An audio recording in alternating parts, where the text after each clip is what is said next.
Ever notice how the wild can look like a family reunion that nobody really planned? One minute it seems peaceful, and the next it feels like every neighbor on the savannah has shown up hungry, nervous, and ready to argue over dinner. Across these plains, life is always moving, always watching, and always just one heartbeat away from trouble.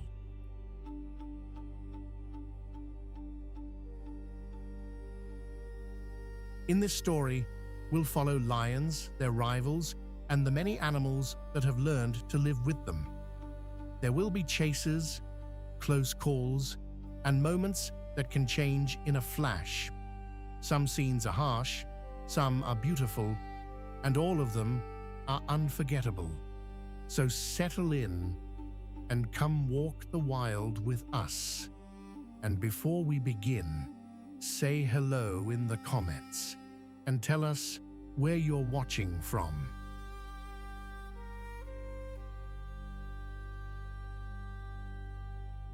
Have you ever seen a place that can turn from a soft green carpet to a dry gold plain, almost as if the land itself is breathing? That is the Serengeti Plains in northern Tanzania and southern Kenya, a vast stretch of grass, open sky, and faraway acacia trees. In the rainy months, the whole world seems to wake up here. The grass grows thick and fresh, and the air feels cool and alive.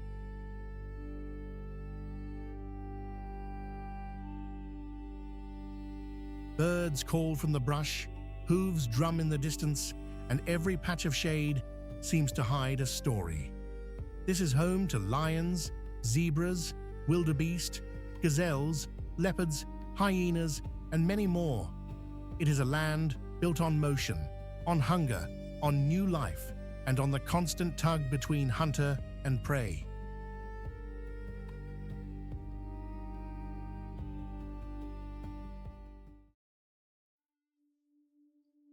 In the hush of the open plain, before the sun has fully climbed, you can hear the land more than you can see it. A light wind moves through the grass. A bird calls somewhere far off. And just beyond the edge of the shadows, a small shape watches, still as a stone. Then the moment shifts, and that quiet watcher comes alive.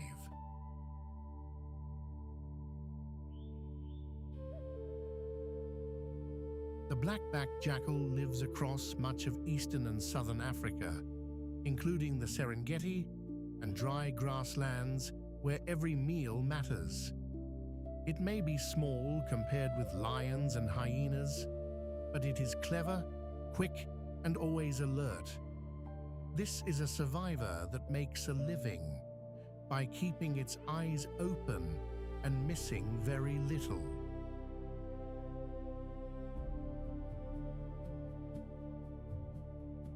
If you look at it closely, the black-backed jackal seems built for a life on the move.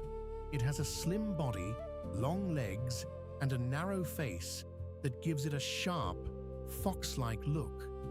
Its coat is a mix of rusty gold and grey, with a dark stripe along the back that looks like a brushstroke painted down its spine. That dark stripe is where it gets its name.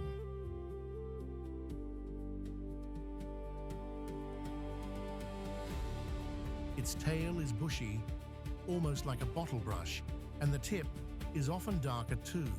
Those ears are large and upright, always turning toward the faintest sound. Everything about this animal says, listen first, move fast. It is not a bulky animal. It is a light one, built for slipping through brush, trotting across dry ground, and changing direction in a flash. That small size is no accident.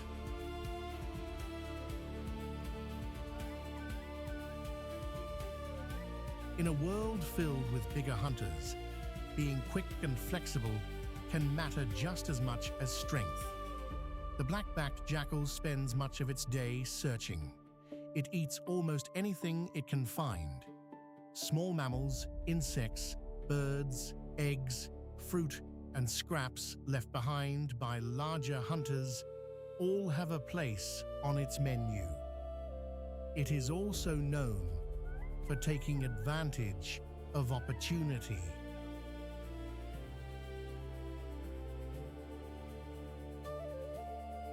If a lion makes a kill and leaves a bit behind, the jackal may step in later. If a nest is left unguarded, it may investigate. If a young animal stumbles, the jackal notices. It does not waste energy chasing impossible meals. Instead, it reads the land and follows the signs of weakness, movement, and chance. That makes it one of the most adaptable hunters on the plains.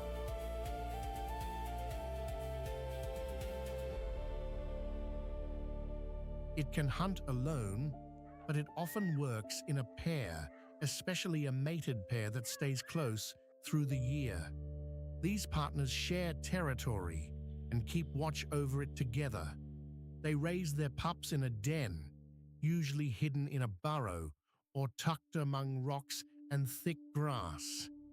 When the young are small, both adults help feed them.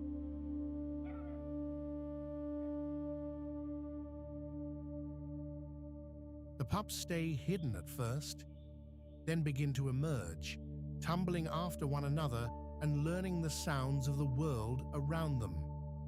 Family life is serious for a jackal, but it is also full of teamwork. One adult may stay near the den, while the other searches for food. They use calls to stay in touch, including sharp yips and high, thin howls that can carry a long way over open ground.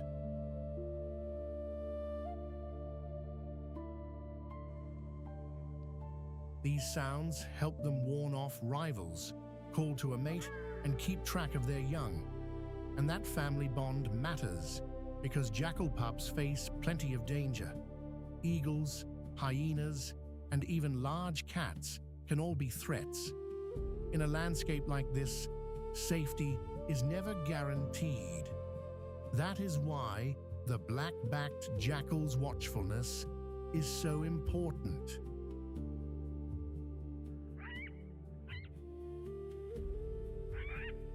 It helps clean up carcasses, control small prey numbers, and keep the scavenging cycle moving. Nothing here is wasted for long. The plains run on leftovers as much as on the chase, and the jackal is one of the animals that helps make that happen. It is not the loudest creature in the grass, and it is not the biggest, but it is one of the most tuned in.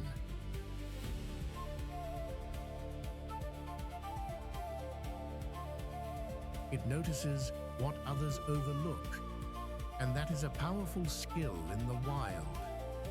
And when the light fades and the shadows stretch long, the black-backed jackal is still there, moving carefully through the dusk, as if the whole plain were a story it has learned to read.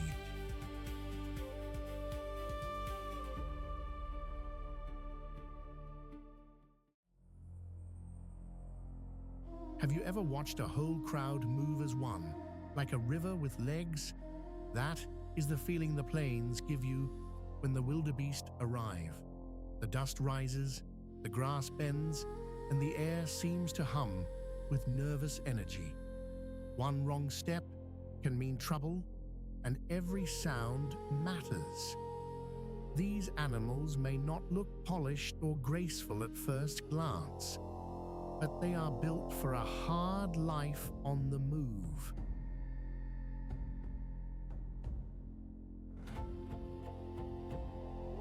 A wildebeest lives across the great grasslands of East Africa, especially in places like the Serengeti and the Mara. Its life is tied to rain, grass and survival by the day.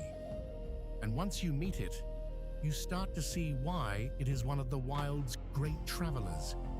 A wildebeest stands like a bundle of muscle and motion.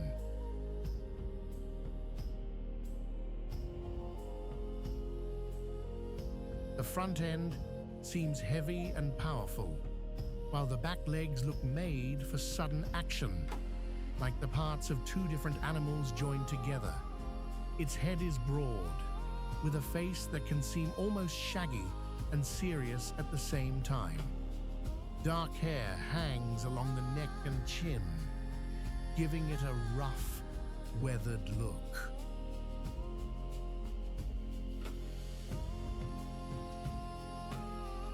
The coat is usually gray-brown, but in certain light, it can take on a bluish tone, which is where the name blue wildebeest comes from. The horns curve outward and then hook up in a shape that feels both sturdy and a little wild. Nothing about this animal is delicate. Even the tail, thin and switch-like, seems made for constant motion. But that plain, rugged build is part of the secret.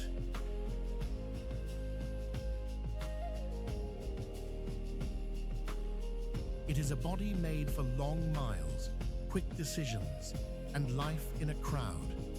The days of a wildebeest are ruled by grass and water. These animals spend much of their time grazing, moving from one feeding place to another as the seasons change. They are not picky eaters, but they do depend on fresh grass, especially the short, green growth that follows the rains.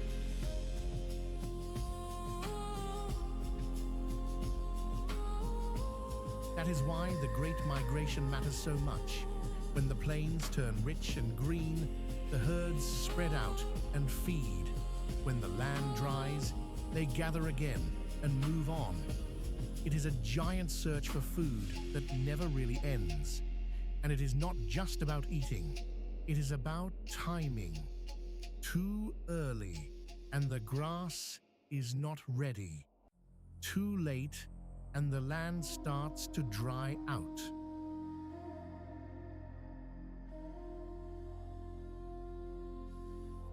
Wildebeest have to keep moving, sometimes in huge columns that stretch farther than the eye can see. They travel with zebra, which often lead the way and help spot danger. In that crowd, every animal has a role. The herd is the safety net. One animal alone is exposed. A group of them has a better chance. Family life in wildebeest herds is busy and fast-paced, especially during calving season.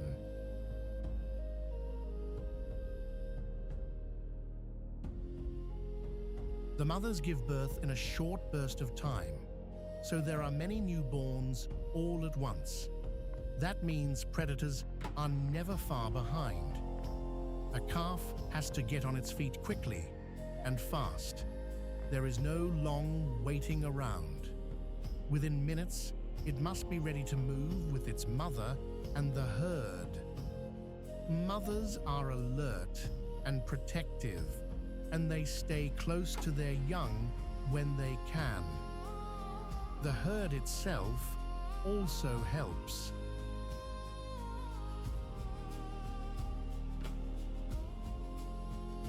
There is safety in numbers, and danger has a harder time picking out one baby from a moving wall of bodies. Adult males can become restless and pushy when it is time to compete for females. You may see them snorting, stamping, and clashing horns in the open, all part of a rough kind of courtship. It can look noisy and chaotic, but it is part of how new life continues on these plains.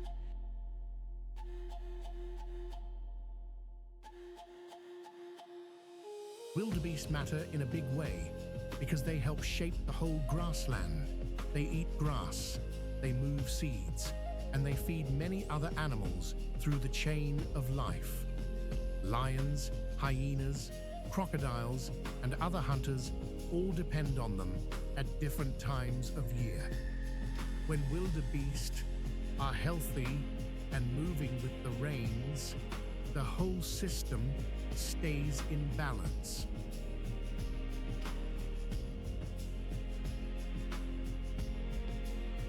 Their journey is one of the great natural events on Earth, and it reminds us that survival here is never a solo act. It is a shared story, written in dust, rain, and hoof prints. Watch them long enough, and you realize they are not just running from danger, they are following life itself.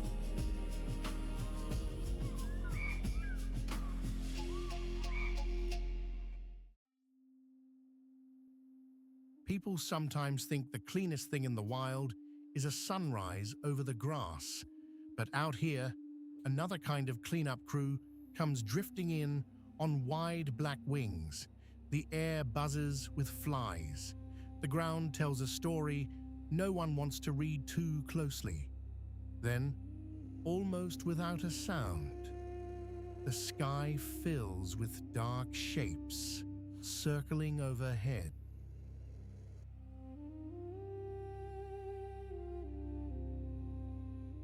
These are vultures, and they arrive when the day's hard work is already done. Vultures live across much of Africa, including the Serengeti, where big predators leave behind what they cannot finish. What looks like a grim job is really one of nature's most important ones. Vultures are built for it.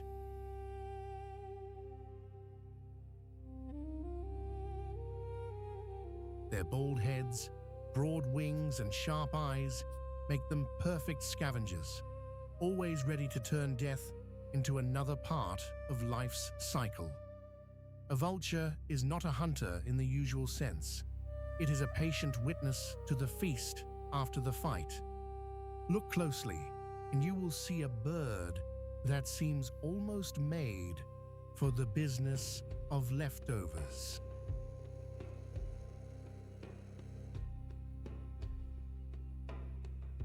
The head is bare of feathers, which may seem strange at first, but it is a smart design.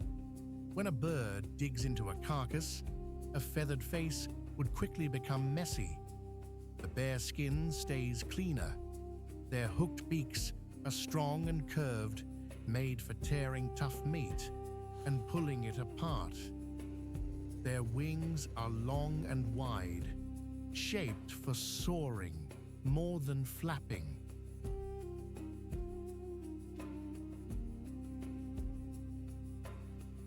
That lets them ride the hot air above the plains with very little effort. It is a bit like a sailor using the wind instead of rowing every mile. Some vultures have pale feathers mixed with dark ones, while others wear earthy browns and whites that help them blend into the dry country below. Those long necks can bend and reach into places other birds cannot. Everything about them says efficiency.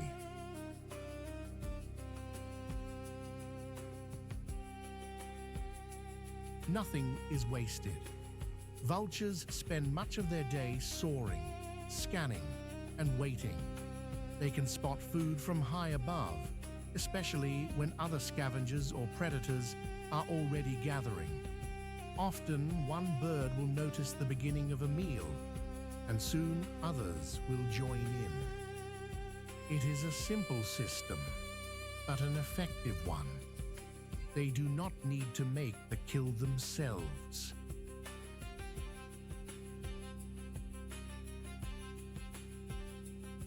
Instead, they depend on sharp eyes, patience, and an incredible sense of timing. In the heat of the afternoon, when the land shimmers and many animals are resting in the shade, vultures may still be riding the air currents in wide circles. When they land, They walk with a stiff, steady stride, as if they are in no hurry at all. But make no mistake, they are always alert.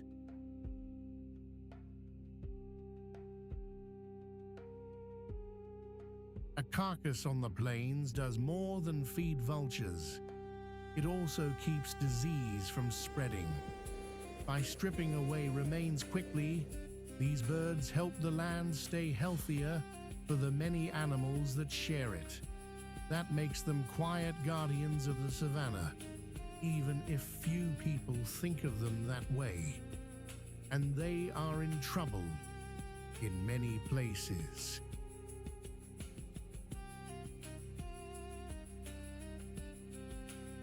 Some vultures are threatened by poison, habitat loss, and the shrinking number of large wild animals they depend on. Protecting them means protecting the whole food web, from the biggest hunter to the smallest scavenger. If the plains are a great story, vultures are the final page that helps the whole tale make sense. They remind us that even what looks broken still has purpose.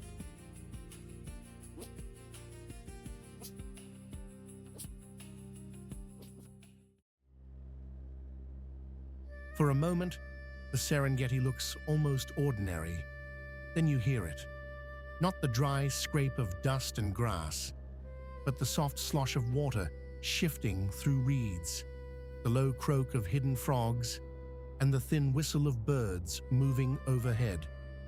In the rainy season, this part of the plains changes fast. Shallow pools spread out like spilled silver. Mud banks shine in the sun.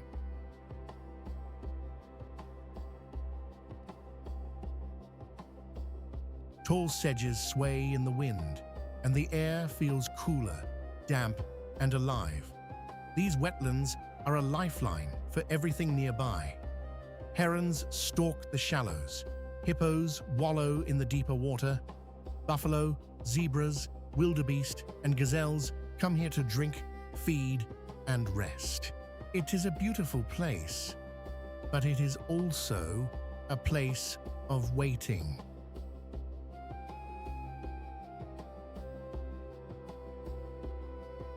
In the wet grass and muddy edges, hunters and hunted often meet face to face. And if you would like to travel here with us, say hello in the comments.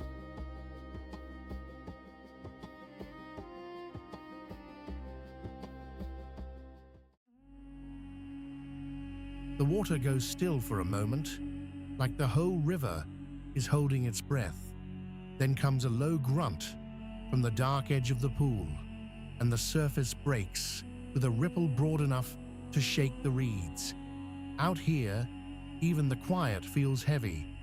You can almost feel the heat rising off the mud, smell the wet earth, and hear the steady snort of something huge just below the waterline.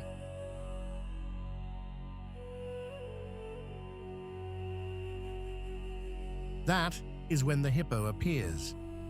Hippos live in rivers, lakes, and pools across sub-Saharan Africa, and they spend much of the day half hidden in the water.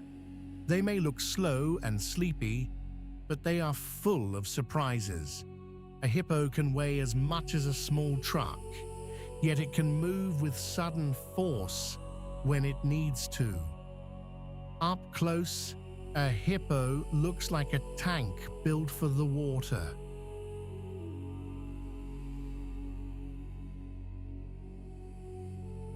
The body is round and heavy, but the head is enormous, almost too big for the neck that carries it. The skin is thick and smooth, usually gray or brown, often shiny from a coat of water and mud.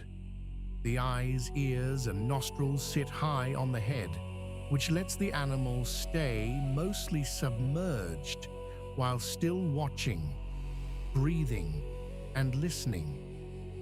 It is a clever design for a life spent in rivers.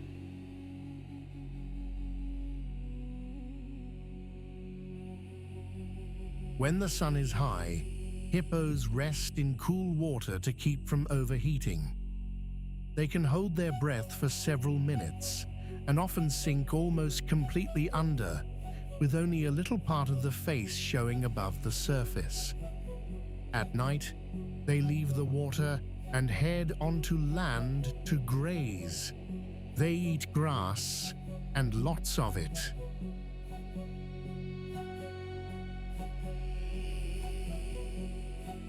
A hippo may walk miles under the moonlight, following familiar trails to feeding grounds and then returning to the same water by morning. That routine gives them a rhythm to life. Water by day, grass by night. It is simple, but it works. Hippos are not graceful swimmers like fish, even though they spend so much time in the water. They do not truly float the way we might imagine.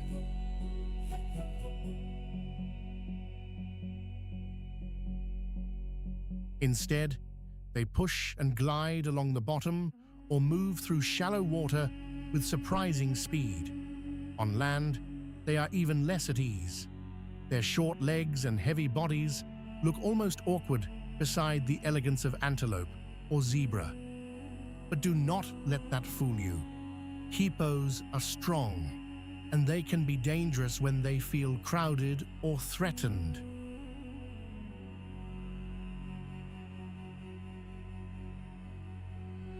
Their wide mouths open far enough to show huge, tusk-like teeth, and those teeth are used more for fighting and display than for eating. Much of the time, though, a hippo's world is one of waiting, listening, and conserving energy.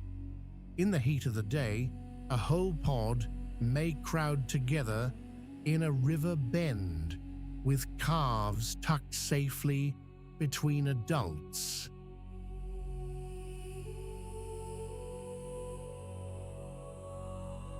Mothers are protective, and the young stay close to the group.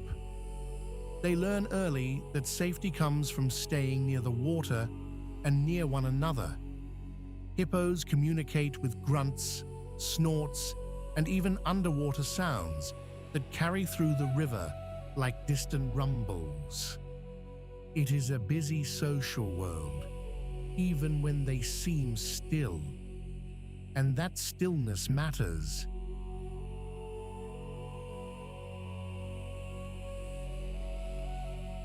Hippos help shape the waterways they live in by moving between water and land every day.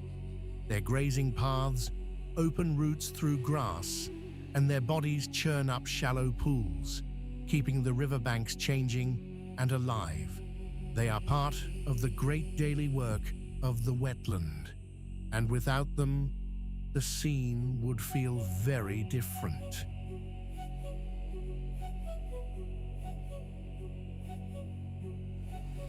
So when you see a hippo resting like a boulder in the sun, remember that this calm giant is part of a much larger story.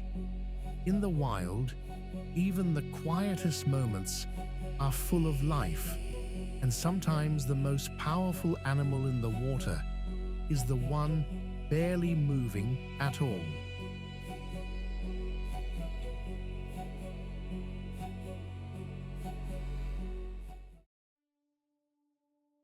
Have you ever watched a tiny animal stand guard in a world full of bigger, hungrier neighbors? Out here in the Kalahari, that little lookout can seem almost out of place. The morning air is dry and cool, the sand is pale, and the bushes look low enough to hide a secret. Then a sharp chirp breaks the quiet, and the whole family snaps to attention.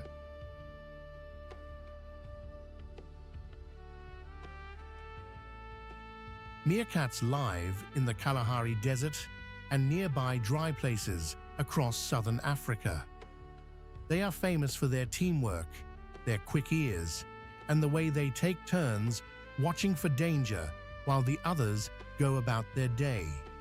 At first glance, they may look small and unimportant, but in this harsh land, that would be a big mistake. Meerkats are built for life in the open.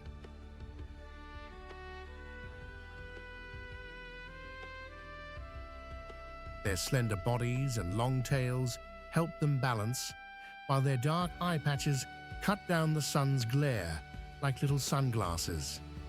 They are only about a foot tall, but they stand upright on strong back legs with a posture that makes them look almost human.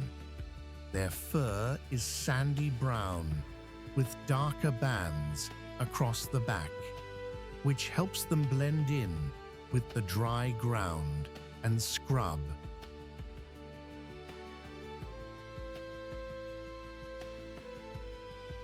When they pop up from a burrow, they seem to appear out of nowhere. That burrow is their home base, their shelter, and their safe place when the heat rises or danger comes close. Their claws are made for digging, and they work like small garden tools, tossing sand aside fast enough to build and repair tunnels.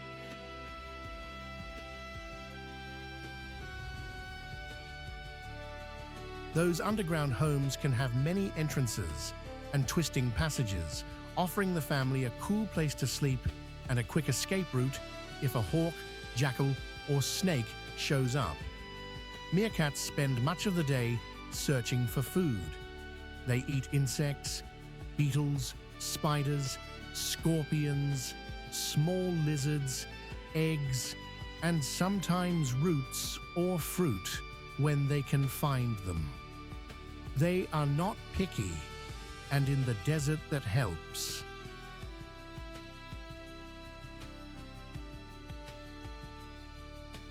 One meerkat may crouch low and sniff the ground, then suddenly dart forward and dig with quick little strokes until something tasty is uncovered. Another may stand tall on a mound, scanning the sky and the horizon, ready to give an alarm call if trouble appears. That constant watchfulness is one of the most impressive things about them.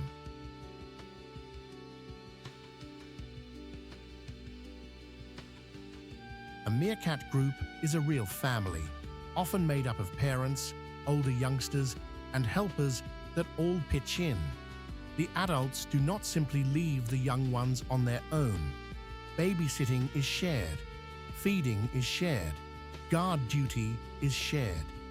Young meerkats learn by watching the older ones, and they practice digging, foraging, and standing sentry while still under the care of the group.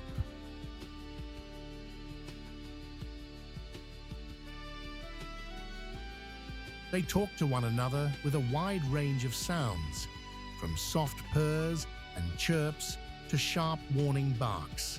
It is a busy little community, always working together. And that teamwork matters because the desert can turn harsh in a hurry. The sun bakes the ground by midday, food can be scattered and hard to find, and predators are always nearby.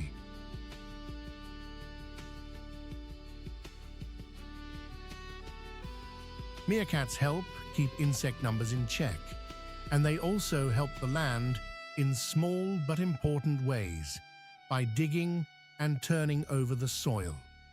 In a place where so much life depends on caution and cooperation, these little sentinels have found a way to thrive, and maybe that is the wonder of them.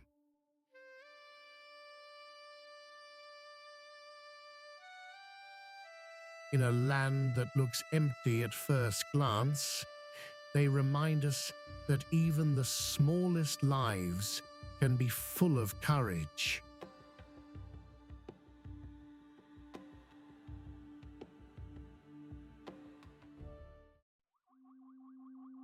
The dry grass whispers first, then the soft clatter of hooves, and the low snort of a nervous mother. Warm dust lifts into the air, carrying that sharp, earthy smell of sun-baked earth and trampled stems. Somewhere nearby, a bird cries out, and the whole herd seems to tighten at once. Out here, in the open plains, every sound matters. Every shadow matters too.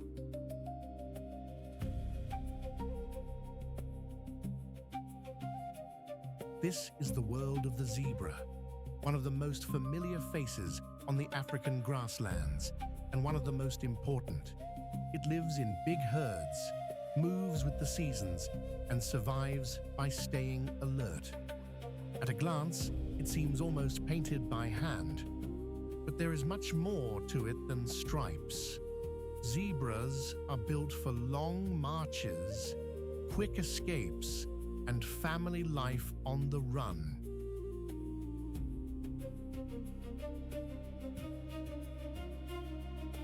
And in a land where lions wait in the grass, that can make all the difference. Zebras wear one of nature's most famous coats.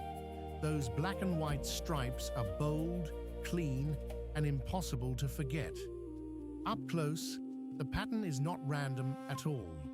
Each animal has its own version, like a fingerprint made of brush strokes.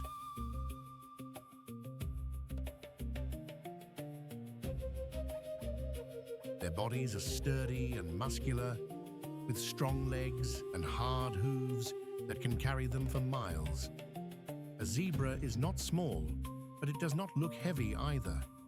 It has the shape of an athlete built for speed and stamina. The mane stands up along the neck like a row of short bristles, and the tail flicks back and forth like a switch, always ready to brush away flies. Their eyes are large and alert.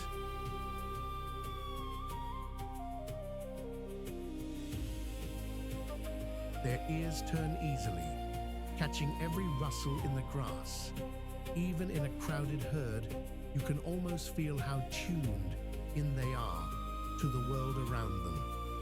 Those stripes may look striking to us, but in the wild, they are part of the zebra's whole life story. Zebras spend most of their days on the move, eating grass, scanning the horizon, and keeping close to the herd.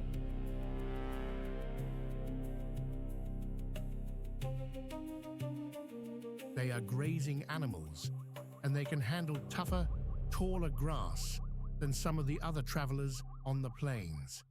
That makes them a kind of first sweep across the land. Where zebras feed, they help trim the grass and open the way for the animals that follow behind. They are not picky eaters, but they are careful ones. While they chew, they keep lifting their heads to look around.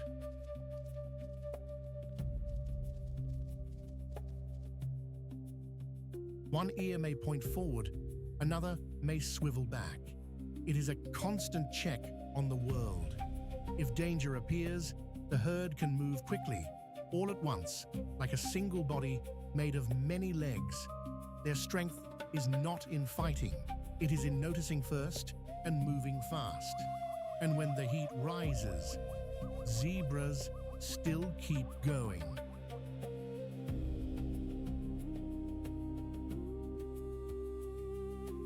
They travel in long lines, often near wildebeest, with each animal helping to watch for trouble. Family is at the center of zebra life. A mother and foal stay close, and the young learn fast by following her every step. The first days are a race against time. A newborn zebra can stand soon after birth. And before long, it is learning to keep pace with the herd.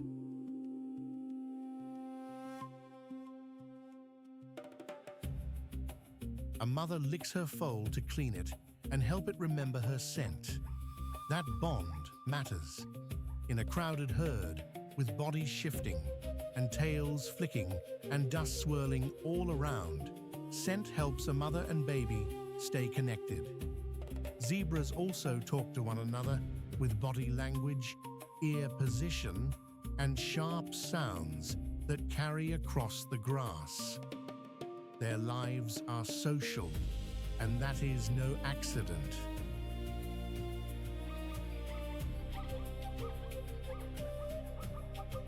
A lone zebra is more exposed. A herd has more eyes, more ears, and more chances to notice danger. Even the stripes may help by making it harder for a predator to single out one animal when the group is moving. Life on the plains can be rough, but zebras do not face it alone. In the great sweep of the Serengeti, zebras matter more than many people realize.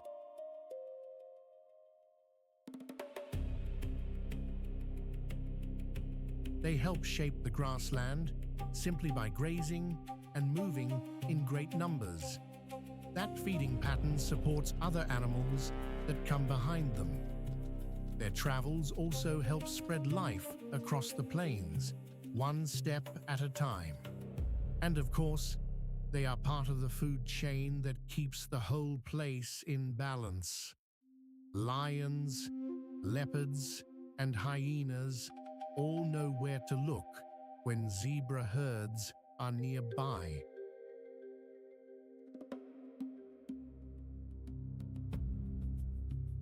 It is a hard truth, but it is also part of what keeps this wild world working.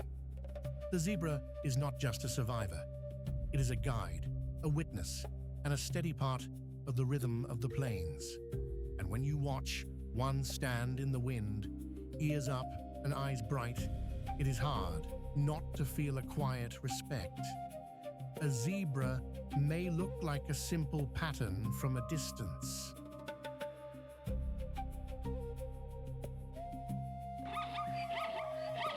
But up close, it is a life built on vigilance, family, and the will to keep moving, no matter what the grassland throws its way.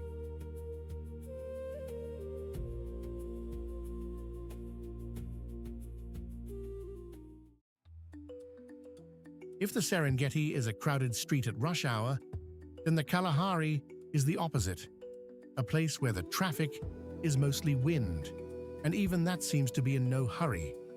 The sand stretches wide and pale under a hard blue sky, with low shrubs, thorny bushes, and dry grass scattered like loose scraps on a table. Some days the heat presses down like a heavy blanket.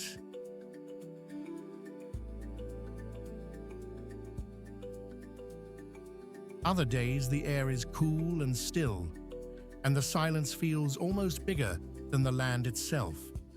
But this desert is far from empty.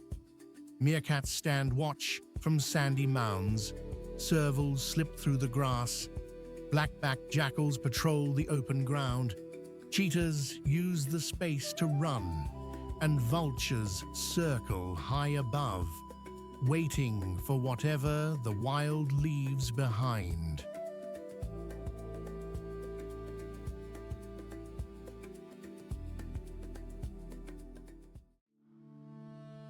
The air changes before the cat appears. Dry grass, warm dust, and the sharp scent of fear hang over the plain. Then comes the sudden whisper of movement, so quick it almost sounds like the wind itself. In that open country, one small mistake can turn a feeding ground into a battlefield.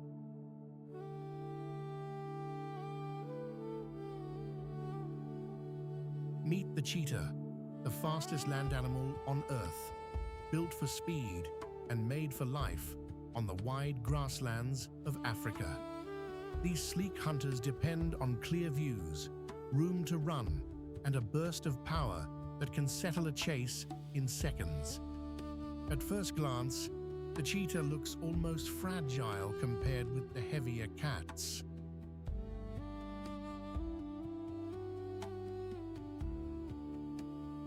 But that slim frame hides a machine made for one job: catching swift prey before it vanishes into the grass.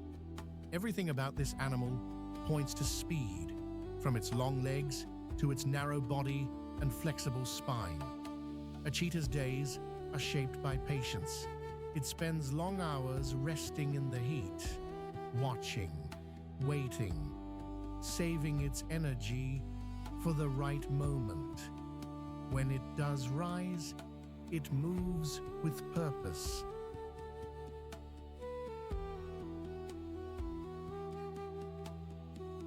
It usually hunts alone or as part of a mother with her cubs, and it relies on sight more than smell or sound. It looks for animals like Thompson's gazelles and young wildebeest, prey that can sprint hard but still be caught if the cheetah gets close enough. The trick is not strength, it is timing. A cheetah must creep in low, using grass and dips in the land as cover, then explode into a run.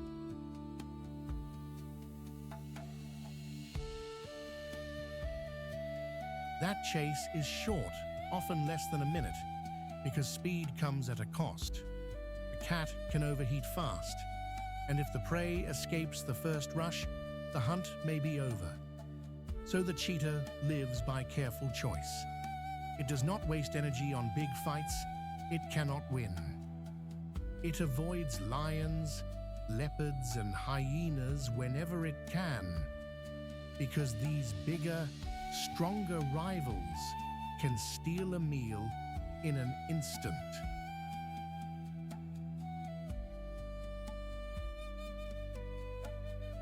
Family life matters deeply here too. A mother cheetah raises her cubs mostly on her own. She teaches them how to stalk, how to hide, and how to judge a chase. Her cubs stay close at first, tumbling together in the grass, learning through play the skills they will need to survive. But the wild is hard on young cheetahs. Many do not make it. That is why every lesson counts.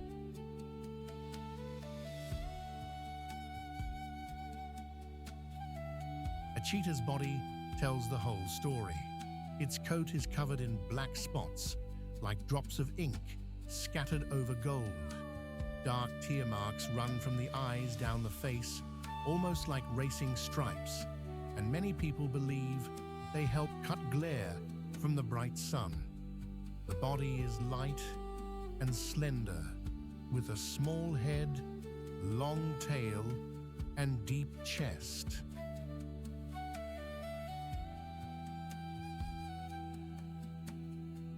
Those long legs give the cat a huge stride, and the tail works like a steering wheel during a high-speed turn. You can almost see the design in motion. It is built not for power, but for precision. In the grand balance of the plains, the cheetah matters more than many people realize. It helps keep prey animals alert and healthy by targeting the cautious, the weak, and the unlucky.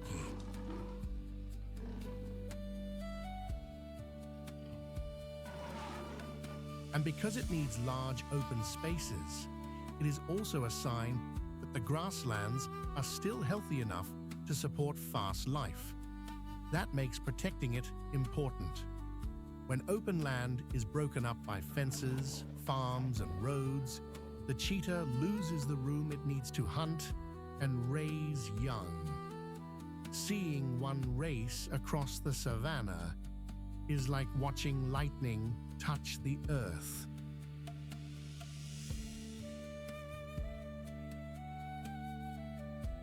It is one of those moments that reminds us how wild and beautiful this world still is.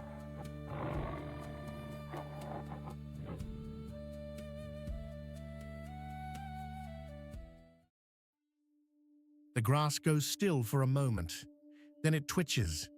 A rustle moves low through the green, so slight you might think it was only the wind. But the next second, a small, spotted shape lifts its head, ears pricked, eyes wide and bright in the morning light. Out here, in the open plains and wet edges of the Serengeti, even the smallest shadow can mean trouble.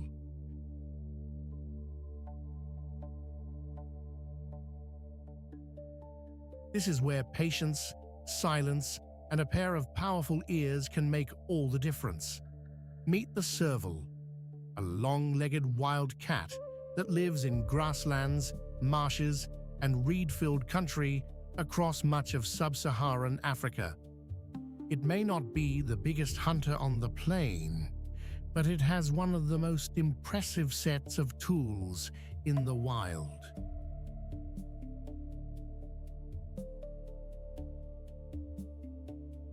A serval's ears can catch the faintest squeak in the grass, and its jump can rise higher than you would expect from a cat this size.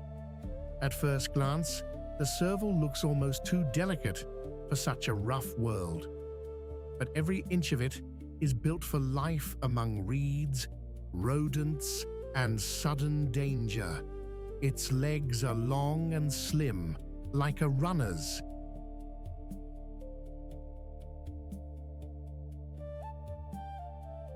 Its coat is golden tan with bold black spots and stripes, a pattern that breaks up its shape in the grass. The ears are the real giveaway, though. They stand tall and wide, like two radar dishes turned toward the ground. Those ears help the serval listen for movement under the cover of thick vegetation. And when it spots a target, the whole body seems to gather itself into one tight spring.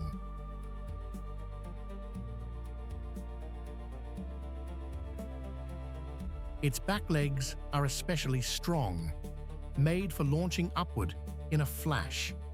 That leap is one of the serval's most famous skills. It can pounce straight down from the air onto a mouse, a bird, or even a frog hiding below. For a cat that weighs far less than a lion or leopard, it makes up for size with precision.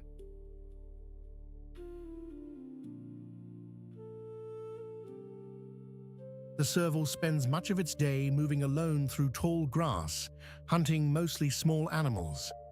Mice, rats, shrews, birds, insects, frogs, and sometimes small reptiles all can end up on the menu. It does not usually waste energy chasing prey for long distances. Instead, it listens, freezes, and strikes fast. That style works well in wet grasslands, where food is often hidden just out of sight.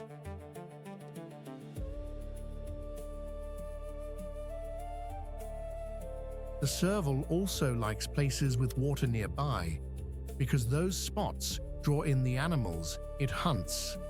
After rain, when the land is alive with sound, the serval has a real advantage. A tiny squeak in the weeds may be enough to bring it into action. Then comes that sudden spring, quick as a jack-in-the-box.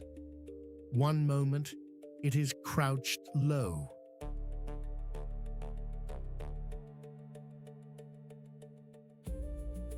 The next, it is up and over the grass, coming down with sharp focus. Unlike lions, servals do not travel in prides or rely on a pack. They live mostly on their own and keep their own hunting grounds. Males and females may cross paths, but each cat is responsible for finding food and staying safe.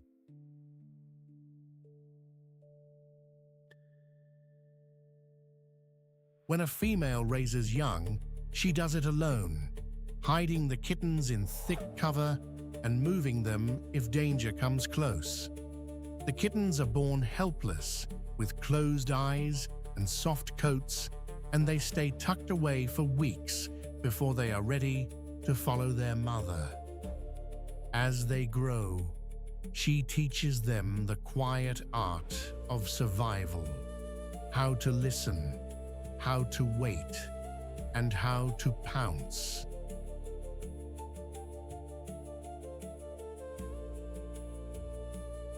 The serval matters because it helps keep the numbers of small animals in balance. By hunting rodents and other little creatures, it plays a useful part in the health of grassland and wetland life. It is also a reminder that the wild is not only about the giants and the famous hunters. Sometimes the most remarkable animal is the one that works in silence, one careful step at a time.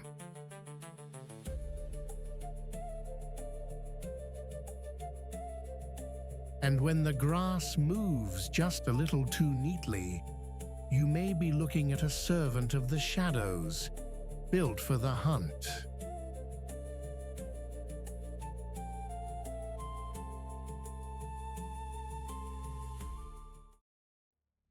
In the still heat of Etosha National Park, there is a kind of quiet that almost feels sacred. The white salt pan shimmers, the wind slides low over the ground, and somewhere out in that harsh, open country, a heavy shape moves with surprising patience. It may not look graceful at first glance, but there is power in every step and caution in every pause.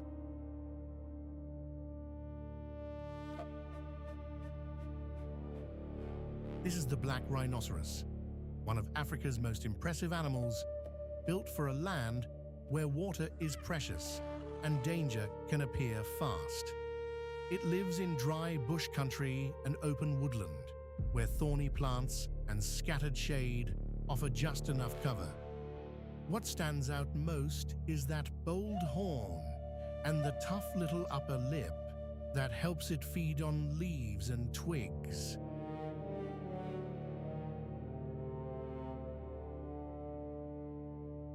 A black rhino can seem almost like a living tank, but its daily life is really about careful choices and steady survival. The black rhino has a thick gray body that can pick up the color of dust and mud, turning earthy brown after a good wallow. That muddy coating is more than a bath. It helps protect the skin from sun and insects, like a natural layer of armor.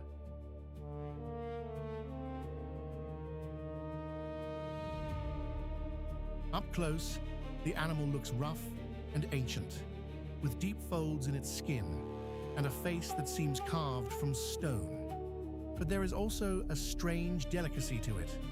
Its upper lip is pointed and flexible, almost like a finger, and it uses that tool to grab leaves from bushes and small trees. That matters because the black rhino is a browser, not a grass eater.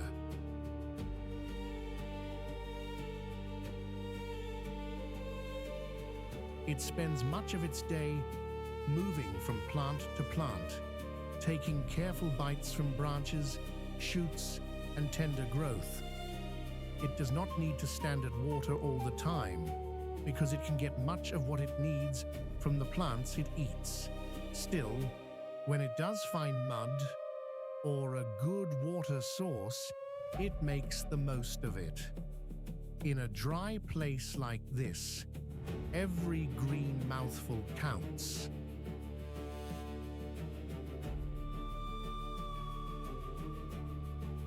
Black rhinos are often alone, and that suits them. They are not the kind of animal that needs a crowd to feel safe. Most of the time, they travel by themselves, choosing their own path through thorn scrub and dusty open ground. That said, they are not mindless loners. Mothers stay close to their calves for a long time, teaching them where to feed and where to avoid trouble.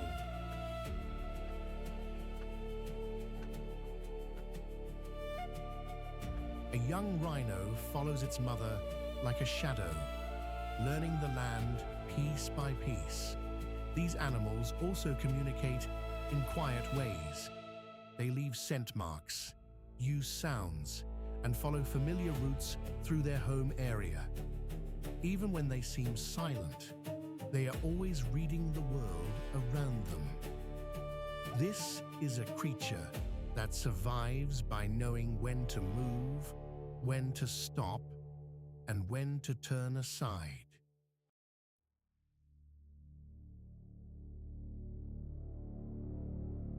In the dry season, that skill can mean everything.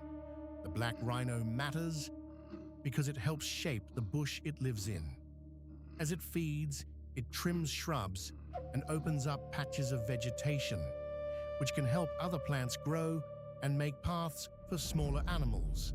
In that way, it is part of the larger rhythm of the land, not separate from it.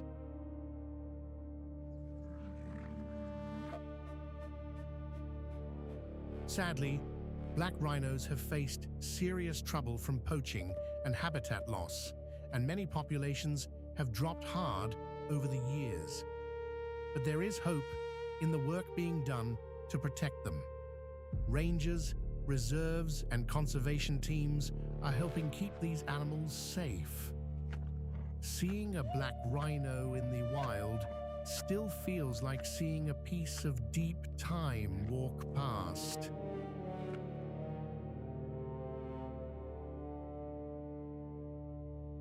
It reminds us that even in the toughest places, life can endure with strength and dignity.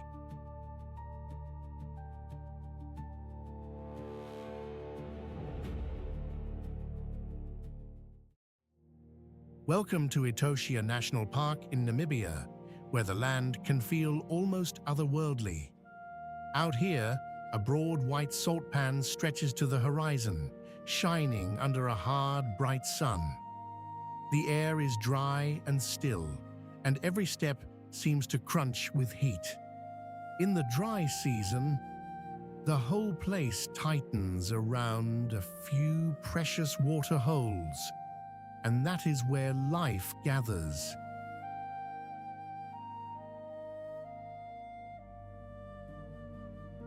Zebra, wildebeest, black rhino, elephant, and ostrich all come to this rough country in search of relief. But when water is scarce, even the safest looking place can turn into a tense, waiting game.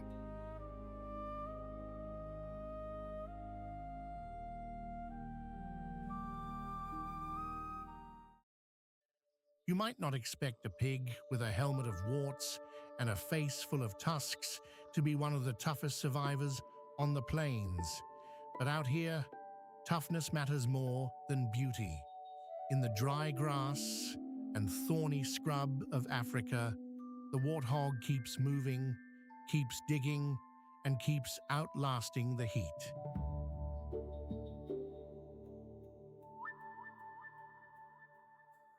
It lives in open country, where danger can appear from almost anywhere, and one thing stands out right away. It never seems to panic for long. With every trot, every snort, and every scramble into a burrow, it reminds us that survival is not always graceful. Sometimes it is quick, stubborn, and a little bit scrappy.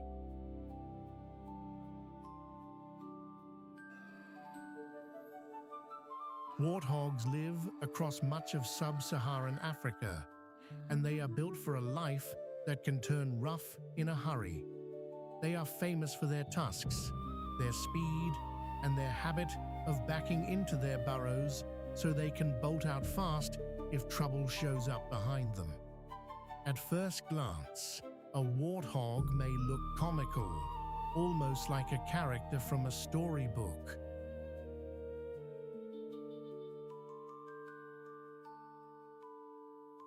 But spend a little time with one, and you see the real thing.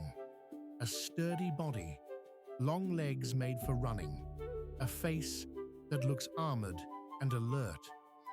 Those tusks are not decoration.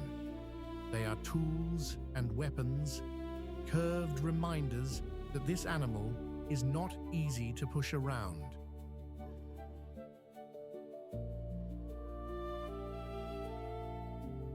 The wart-like bumps on the face help protect it during fights, and the thick skin gives it a bit of extra defense in a world full of sharp teeth and hard knocks. Even the tail tells a story. When a warthog runs, that tail sticks straight up like a little flag, and the whole animal seems to vanish and reappear in the grass.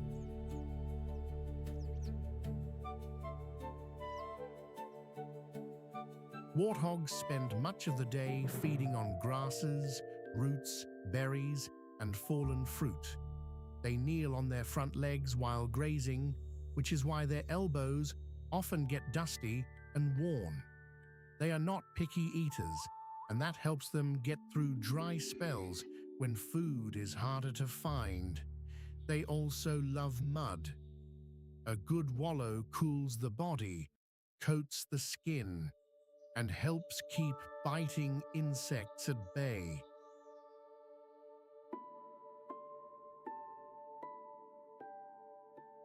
In the heat of the day, they often rest in burrows, sometimes using old aardvark holes rather than digging their own. These burrows are more than shelters. They are safe places to hide from lions, hyenas, leopards, and other hunters that patrol the grasslands. Warthogs are often seen alone or in small family groups. A mother stays close to her young, and the little ones learn fast.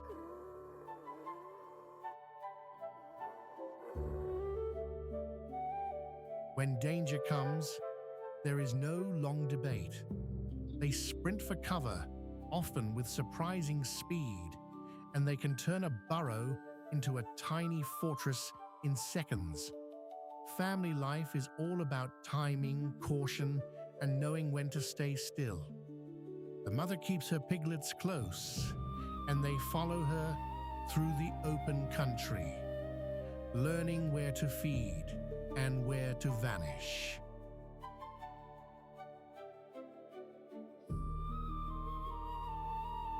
Warthogs can be noisy too, using grunts and snorts to warn each other or keep contact in the grass. Their little world may seem rough and simple, but it is built on memory and instinct. A safe burrow, a patch of fresh grass, a muddy pool. These small things can mean the difference between making it through the day or becoming someone else's meal. And that is why the warthog matters.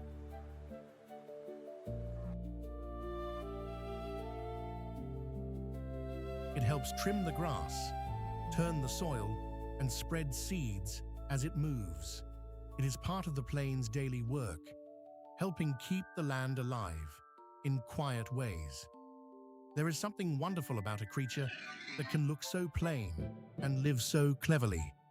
Out here, the warthog is proof that survival often belongs to the ones who know how to duck, dash, and endure.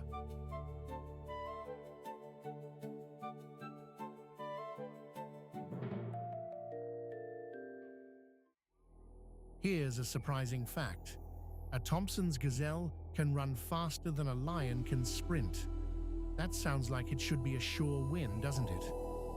But out here on the open Serengeti, speed by itself is not always enough.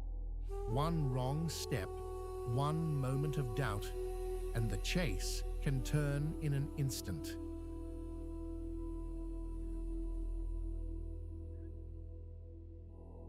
These little antelopes live in the short grass plains of East Africa, where every breeze seems to carry a warning. They are one of the most graceful sights on the savannah, light on their feet and built for escape. Watch one closely, and you can see how every part of its body seems made for survival.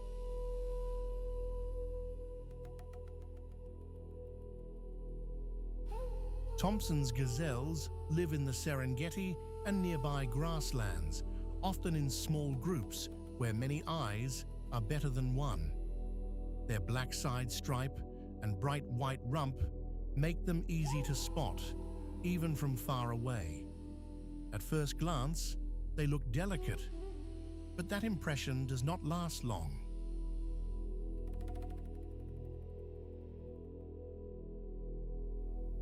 Their bodies are lean, their legs are long, and their movements are quick and springy, almost like a dancer changing direction on the fly.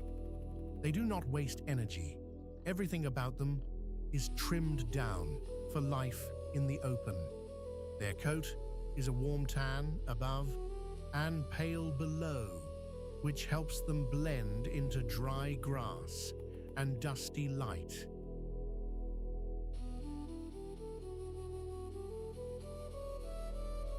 Then there is that famous black stripe down the side, like a bold brush mark across a neat little frame. Their horns, when present, are short and gently curved, enough to give them a sharp look without adding bulk. A gazelle's eyes are large and alert, always scanning. Its ears turn and twitch at the slightest sound. Even its slim build tells a story.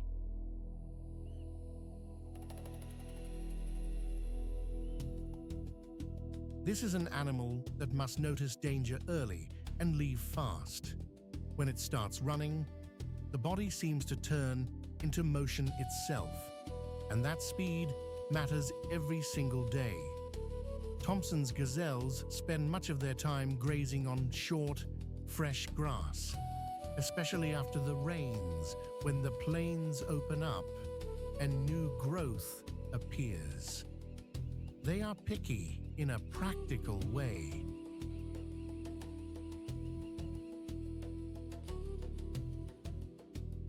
They go for the tender shoots that are easy to chew and full of nutrients.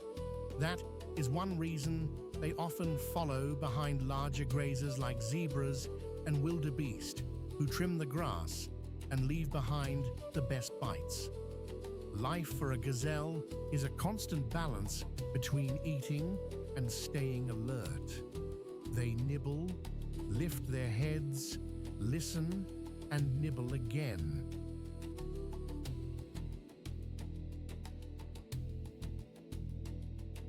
They do not have the luxury of getting lost in a meal. Every few moments, one of them pauses to check the horizon. If something seems off, the whole group can explode into motion. Their jumping style is famous too. They can spring high into the air in a behavior people sometimes call stotting, with stiff legs and a burst of energy that seems almost playful. But it is not play, it is a message.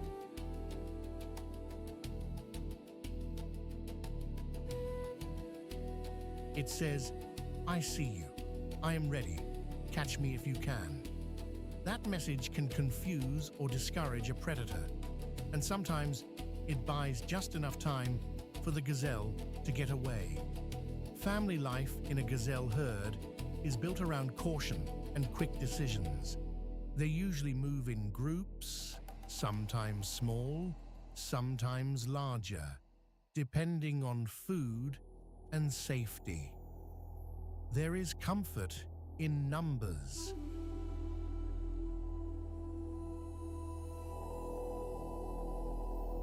More eyes mean more warning.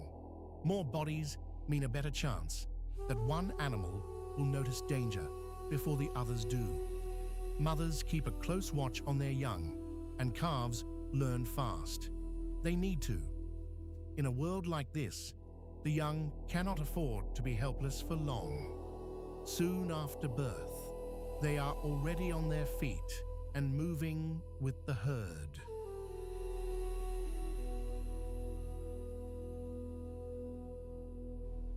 The bond between mother and calf is strong, but it is never relaxed for long. Even a quiet moment can turn tense if a lioness is hidden in the grass nearby. Gazelles also use body language to keep the group together. A sudden leap, a snort, a change in direction. All of it can pass like a signal through the herd.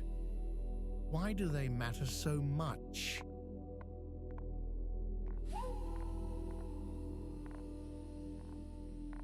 Because the savanna depends on these smaller grazers just as much as it depends on the big ones.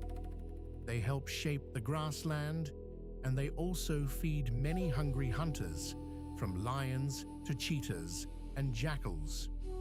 Without gazelles, the balance of the plain would shift. Their presence tells us that the grass is healthy, the water is returning, and the open country still has room for wildlife.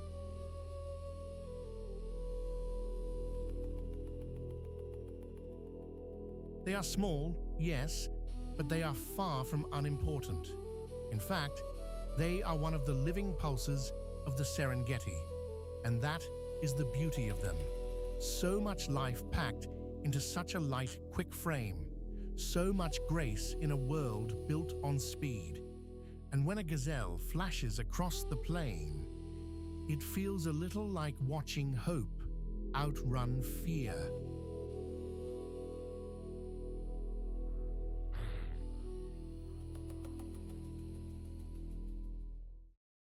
Picture a creature so still, it could almost be a floating log, and yet everyone around the river treats it like bad weather, with teeth.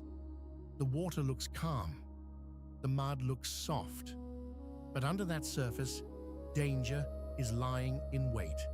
One wrong move, one heavy splash, and the whole river can turn ugly in a heartbeat. That is where the Nile crocodile fits into this story.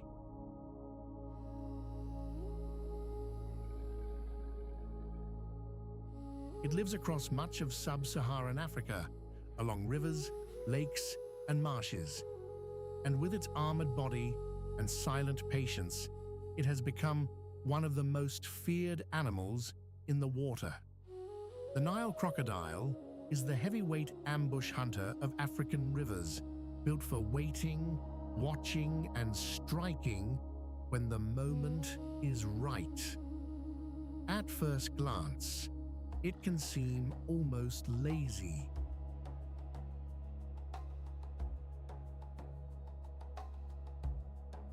But that calm hides a very sharp edge. Its body is made for a life spent half in water, half in the shadows. Long, low, and tough as old leather, it blends into muddy banks and floating reeds so well that even careful animals can miss it until it is too late. The back is covered in rough, bony plates that look like a suit of armor.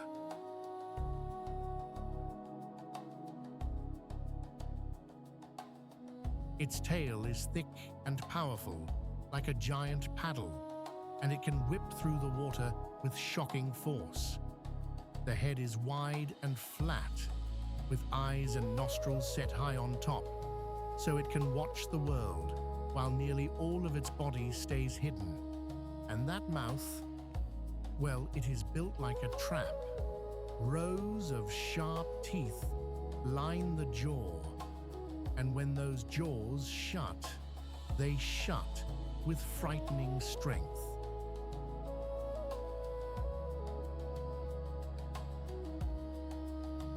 It does not need to chase across open ground like a lion. It waits, it saves energy. It lets the river bring the meal to it. During the day, a Nile crocodile often basks in the sun, motionless on a bank or partly buried in mud. That warmth helps it stay ready. because these animals use the sun to power their slow, heavy bodies.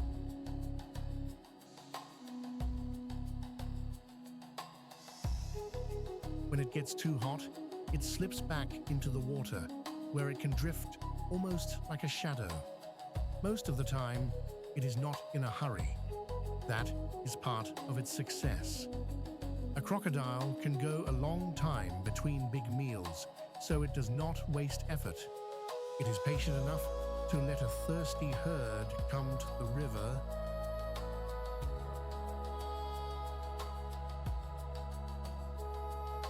Then, when a wildebeest lowers its head or a zebra slips into a deep patch of water, the crocodile can explode forward in a flash. The attack is fast and sudden. It grabs, twists, and disappears beneath the surface again.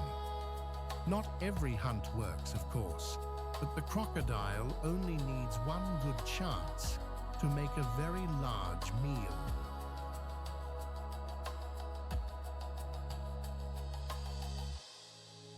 Young crocs start out small, hunting insects, frogs, and tiny fish before growing into river monsters over many years. As they get bigger, they can take on larger prey, including fish, birds, antelope, and the animals that risk crossing wide African rivers during the migration. Family life for a Nile crocodile starts with a lot more care than many people expect.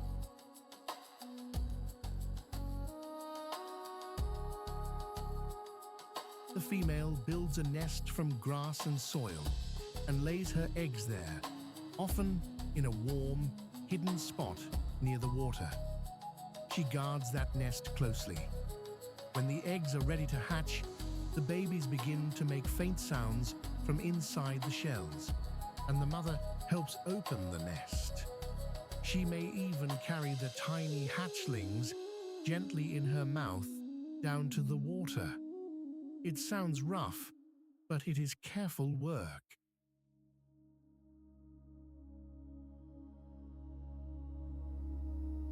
Once in the water, the young stay close to shelter. They are easy targets for fish, birds, and larger crocs, so they need all the protection they can get.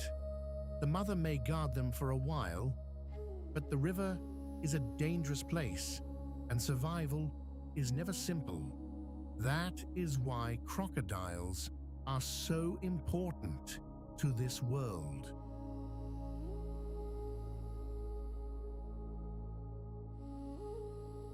They help keep river life balanced by taking weaker or unlucky animals, which can help prevent too many from crowding one place.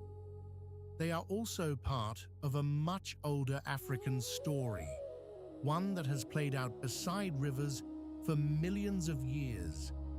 Without them, the crossing would be different. The pressure would be different. The whole rhythm of the water would change.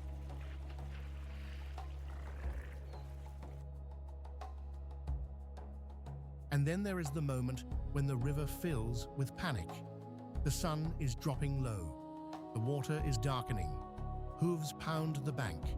One wildebeest after another throws itself forward. Zebras follow, churning the water white. Fish scatter. Birds cry out overhead. Then comes the stillness below the surface. You cannot see them at first. Just a shape, a ridge, a pair of eyes, then a splash.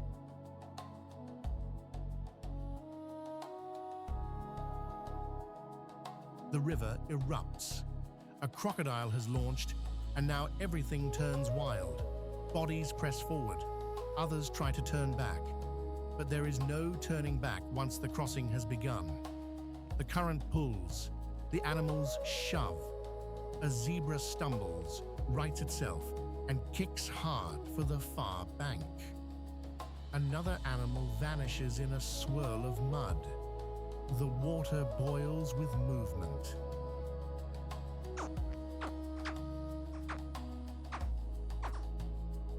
It is chaos, loud and raw, and full of fear.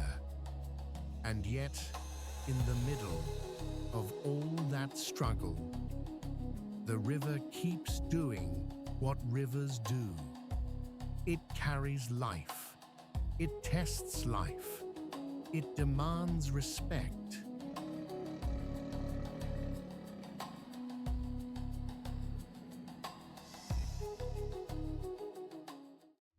The grass goes still, not all at once, but in little patches, as if the plain itself is holding its breath. Then comes the low rumble of warning, the thud of hooves, the flick of tails, and out of the green haze, a tawny shape moves with purpose. In the Serengeti, hunger does not whisper for long. It arrives fast, and it arrives close.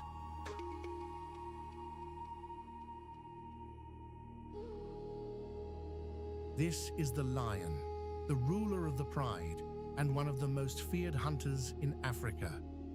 Lions live across the open plains and woodlands where cover is thin, and every stalk of grass can become a hiding place. What makes them so famous is not just their strength, but the way they turn patience into power.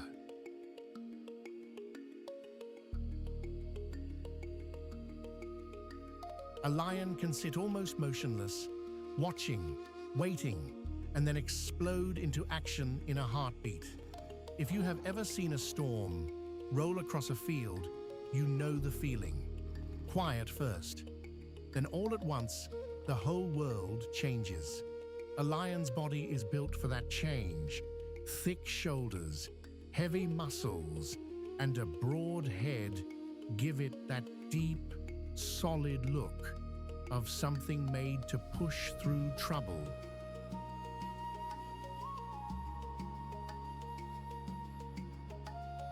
The coat is a warm gold, the color of dry grass in late sun, which helps it vanish into the land when it lies low.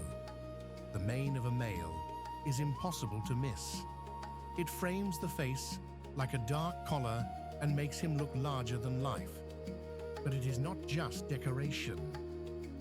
It also tells other lions something about his strength and age.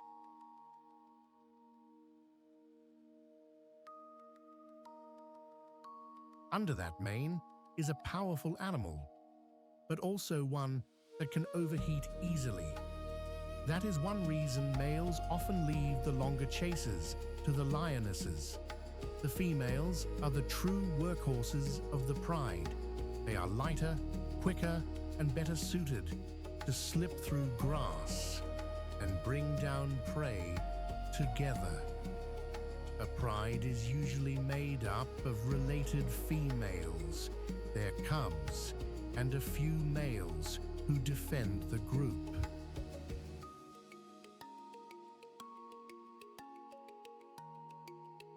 The lionesses do most of the hunting, and they do it as a team. One may circle wide, another may wait low in the grass.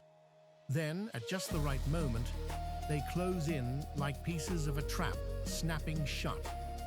Their prey can be fast, alert, and strong, but the lions count on surprise and teamwork. They eat a wide range of animals, from zebras and wildebeest to buffalo when the odds are right.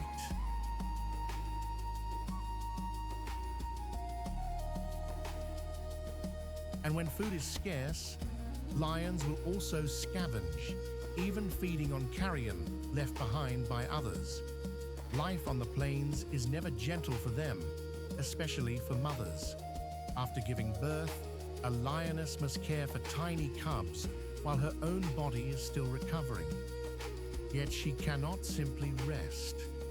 Those cubs depend on her milk, and she must keep herself fed if she wants them to survive.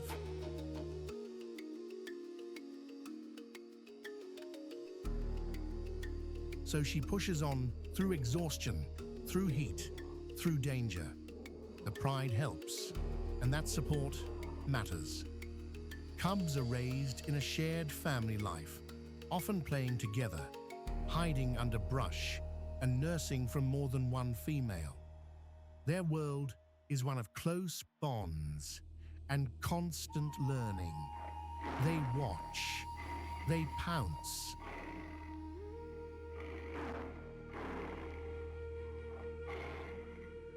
They tumble over one another like children in a backyard, except every lesson they learn may one day help them live through a hard season. Lions also matter far beyond their own pride. They help keep prey populations in check and often take the weak, the old, or the sick, which can make the herds healthier overall. But lions are under pressure in many places.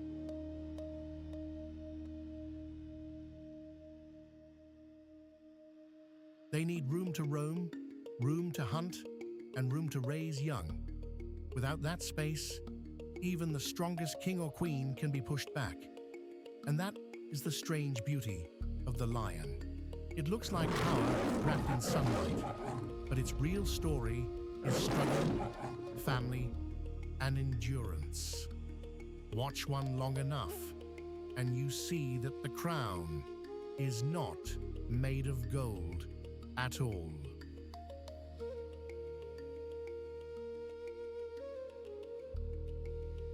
It is made of dust, effort, and the will to keep going.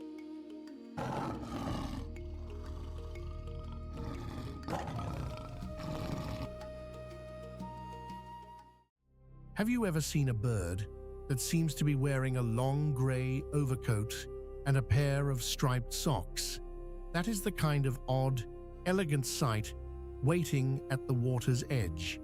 The marsh is cool and quiet here, with reeds swaying in the breeze and little rings spreading across the surface like someone tossing pebbles into a pond. Then, a sharp call cuts through the stillness.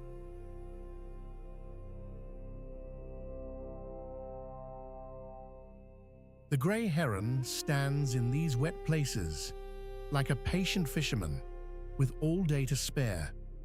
It lives across Africa, Europe, and much of Asia, and it is built for long hours beside rivers, lakes, and wetlands. Those long legs, hooked bill, and steady stare make it one of the most recognizable birds in the wild.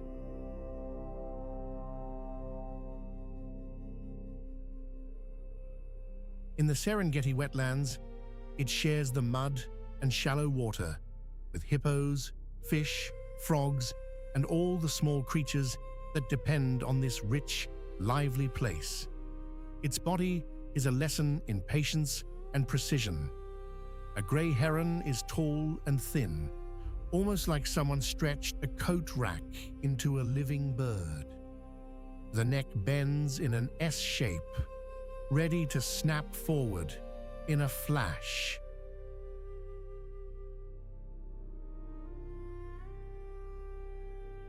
Its wings are broad and pale, with soft grey feathers that help it blend into the mist and reeds.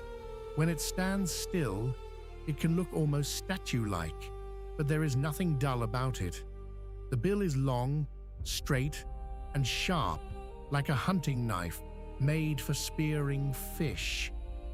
The head wears dark stripes and a black crest that stream behind it in the breeze. Up close, the bird has a rough beauty.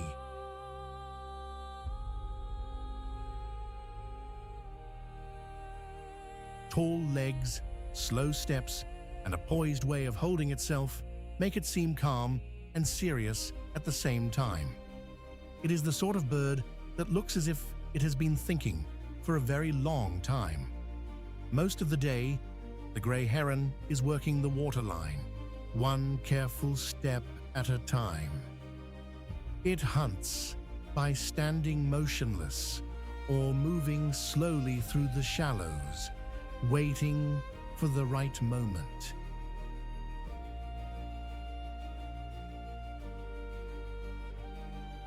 Fish are its main meal, but it will also take frogs, insects, small reptiles, and anything else it can catch with that quick strike of the bill.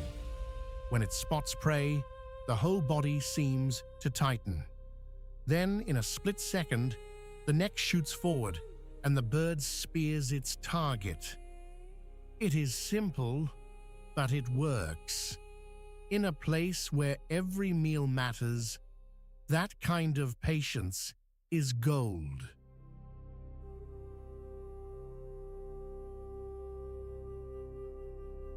The heron does not rush around wasting energy. It saves strength, watches the water, and lets hunger come to it. That is one of its secrets. It can spend long stretches waiting in one spot, almost like a person sitting on a dock with a fishing pole, knowing that sooner or later something will tug the line. Family life for a grey heron is quiet at first, but it is not without drama.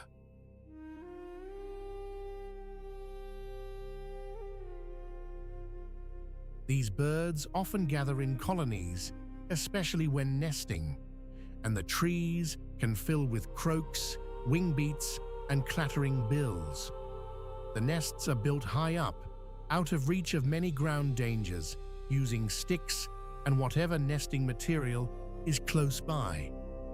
Both parents help raise the young, bringing back food again and again. The chicks are noisy little bundles of appetite, always demanding more.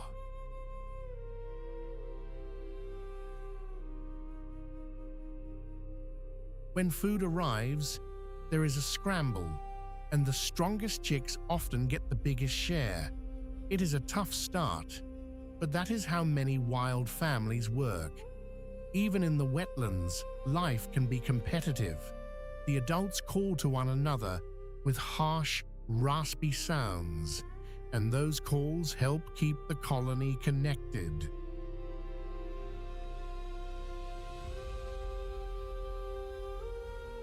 It may look peaceful from a distance, but there's always some business going on in the reeds.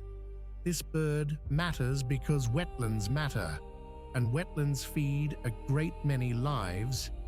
Grey herons help keep fish and other small animals in balance, and they are part of the chain that ties water, land, and sky together. When marshes stay healthy, these birds do well too.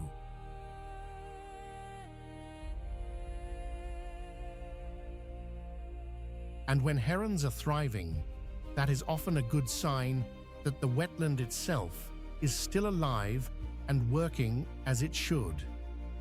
In a world where water can be so hard to find, that is no small thing. So the next time you see a tall grey figure standing in the shallows, think of all the patience packed into those long legs. In a wild place, stillness can be its own kind of power.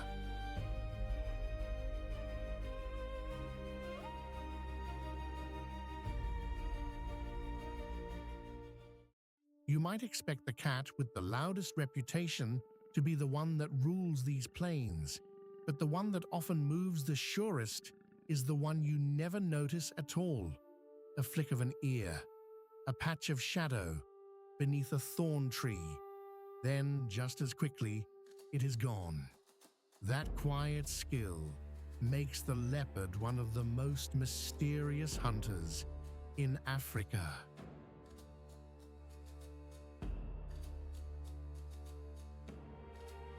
Leopards live across much of the Serengeti and other wild places, and they are built for a life spent mostly alone. What they lack in showiness, they make up for with patience, strength, and a gift for slipping through the world like smoke.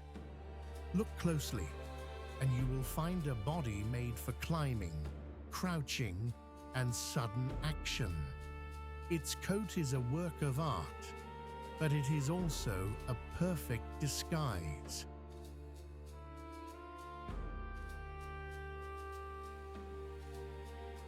A leopard wears the bush like a cloak.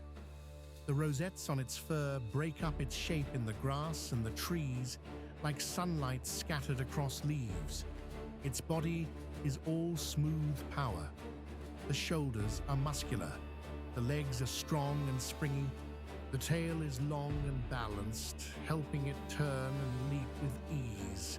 Even the head has a watchful look, with amber eyes that seem to miss very little.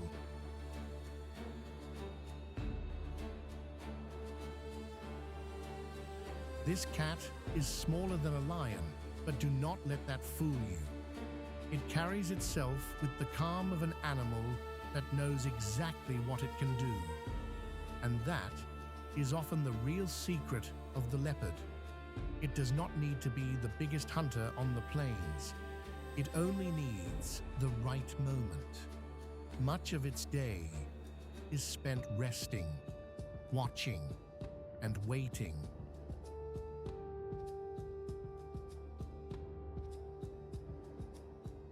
Leopards save energy whenever they can, because every chase matters. They move mostly at night or in the cool hours of morning and evening, when the heat is easier to bear and prey animals are less alert.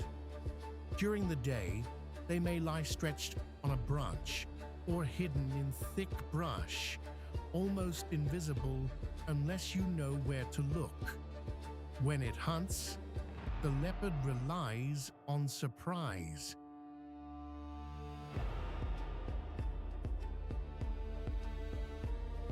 It creeps close, then bursts forward in a short, powerful rush. It can take down animals such as impala, young zebra, or warthogs, and it may also steal food when the chance appears. This cat is smart about risk. It does not waste its energy on a long chase across open ground. It waits for a mistake, a gap in the herd, a moment of bad luck. Then it strikes. After a kill, the work is not over.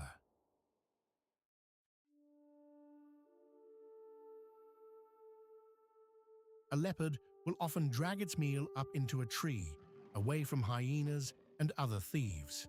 That is no small feat. It can carry a heavy carcass into the branches, climbing with both strength and careful balance.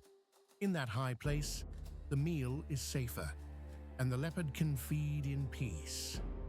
Family life for a leopard is a careful balancing act, because this is a mostly solitary animal.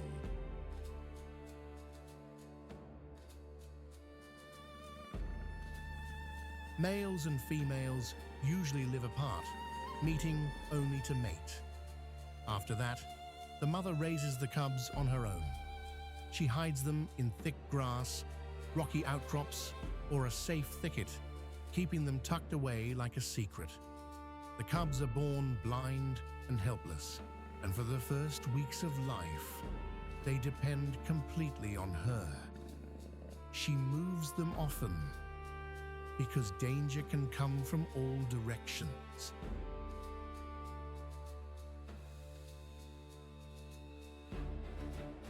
A young leopard must learn quickly. It must climb, stalk, and stay quiet. The mother teaches by example, and the lessons begin early. As the cubs grow, she brings them small prey and shows them how to hunt. It can take many months before they are ready to live on their own. Even then, the young often stay near their mother for a while, learning the ways of the land.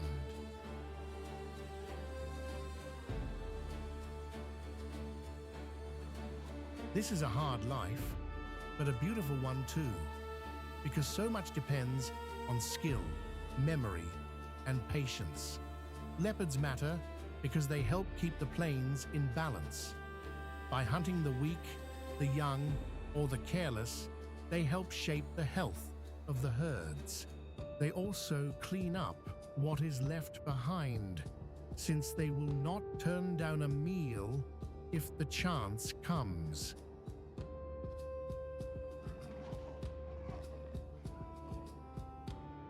And because they are so shy and wide-ranging, their presence tells us something important about the land itself. When leopards still move through a place, it means there is enough cover, enough prey, and enough wild space for them to survive. That is worth protecting. In a land full of noise and pressure, the leopard reminds us that quiet strength can be just as powerful.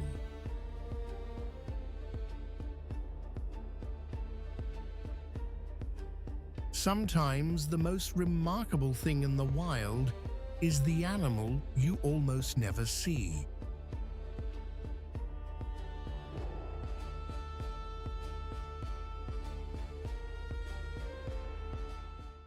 The first warning is not a sight at all. It is a deep rumble in the ground, so low you feel it more than hear it. Then comes the smell of dust, crushed grass, and that warm, wild animal scent that hangs in the air around a herd. Out of the heat shimmer, something enormous begins to move. Not fast, not hurried, just certain.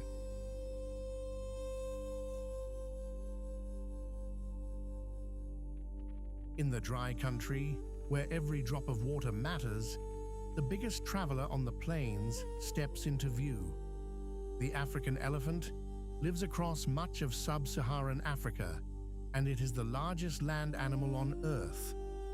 What makes it so striking is not just its size, but the calm power in the way it moves, as if the whole landscape has to make room for it.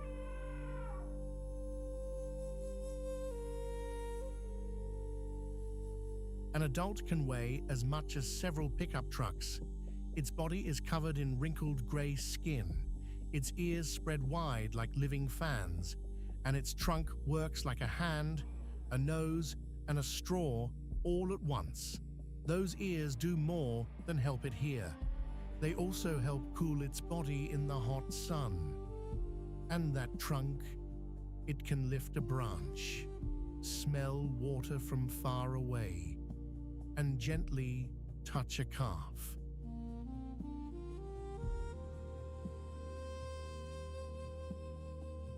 In many ways, the elephant looks like a walking memory of the land itself.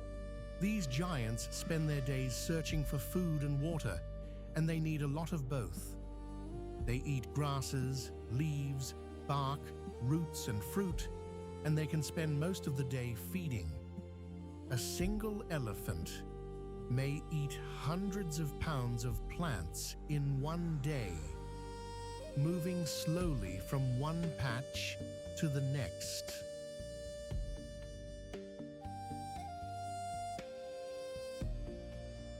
But this is not mindless grazing. Every step matters. Elephants help shape the world around them as they go.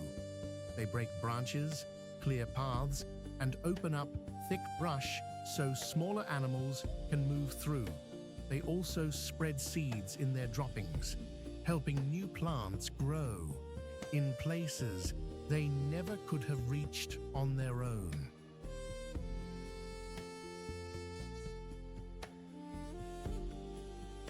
In that way, the elephant is like a giant gardener, even while it is simply trying to make it through the day.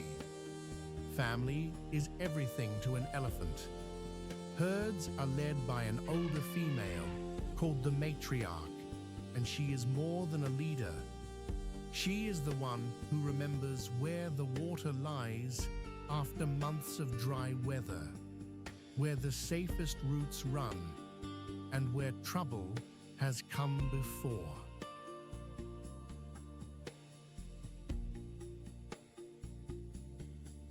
Younger females and calves stay close, touching one another with trunks, rumbles, and soft body language that says more than words ever could. If danger comes near, the adults close ranks around the young. They do not panic first. They stand together first. That wall of bodies can make even a proud lion think twice.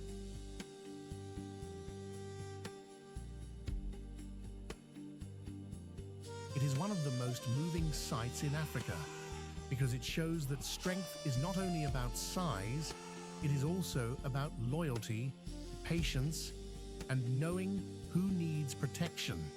And that is why elephants matter so much. They are not just survivors, they are builders of the plains.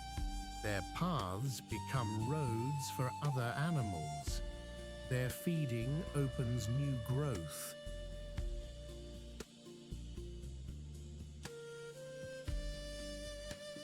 Their movement keeps the land changing and alive. When elephants are safe, the whole country of the wild feels that safety too. Watch them closely, and you will see that power does not always rush. Sometimes it walks slowly, with wisdom, beside its young.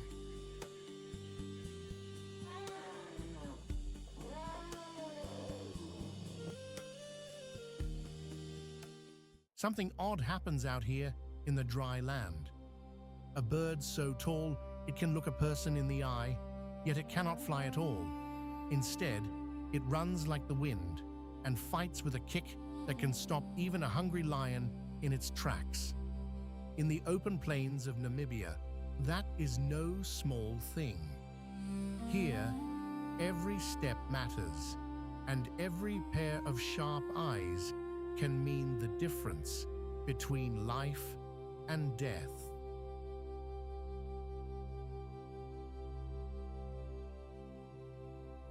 This is the ostrich, the largest bird on Earth and one of the most hard-to-miss animals in the African wild. It lives across open savannas and dry country, where there is room to run and danger can come from far away. What makes it so impressive is how it has turned size into speed and speed into safety. Its body looks built for one purpose: to survive in a place with very little mercy.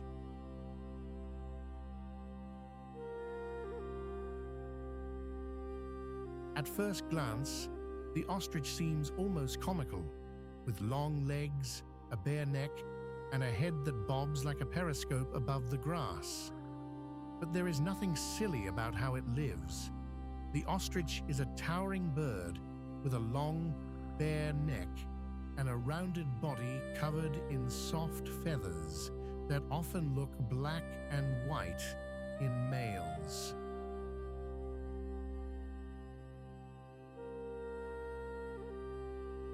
Females are more muted in color, with sandy brown feathers that blend into the land. Their eyes are huge, bigger than their brains, and that gives them some of the best long-distance vision in the animal kingdom. On a clear day, they can spot trouble from far across the plain. Their legs are like springs, long and lean, made for running.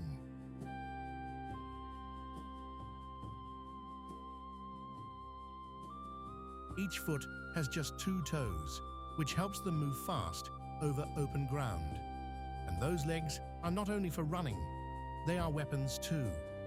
One powerful kick can bruise, break, or drive off a predator that gets too close. Ostriches spend much of the day walking and foraging. They eat seeds, leaves, fruits, flowers, and insects, picking food from the ground with a simple, no-nonsense way of life.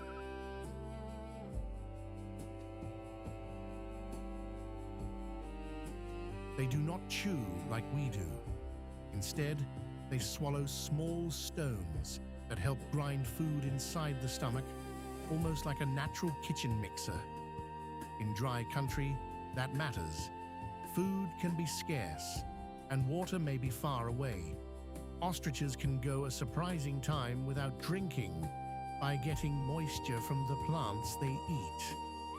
They are also smart about when to move.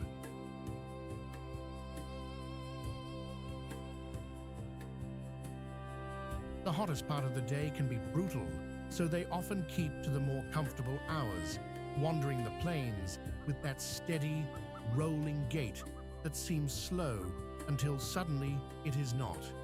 Then they are off, long legs opening up, covering ground with startling speed.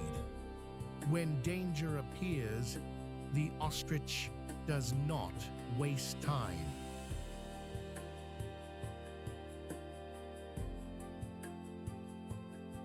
It lifts that head high, locks onto the threat, and decides in an instant whether to run or fight. Family life for ostriches is just as fascinating. They often gather in groups, which gives many eyes and ears a better chance of spotting danger. That is important in a land where lions, hyenas, cheetahs, and jackals are always watching.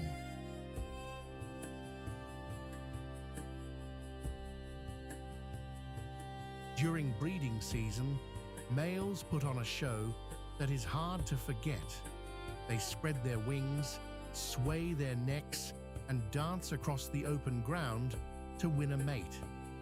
One male may have several females in a kind of shared nesting arrangement, and the work of raising young becomes a team effort.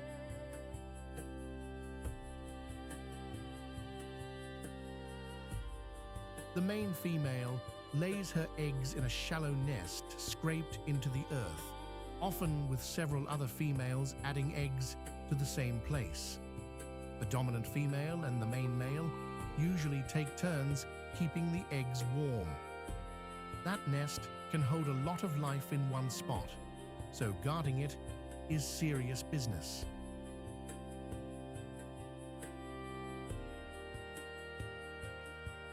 Once the chicks hatch, they are ready to move quickly. Tiny fluff balls with a will to live and legs that already know the meaning of hurry. An ostrich may seem like a strange bird to meet in a lion country, but it plays an important part here. It helps spread seeds as it moves, and it eats insects along with plant matter, which helps keep the balance in the grassland.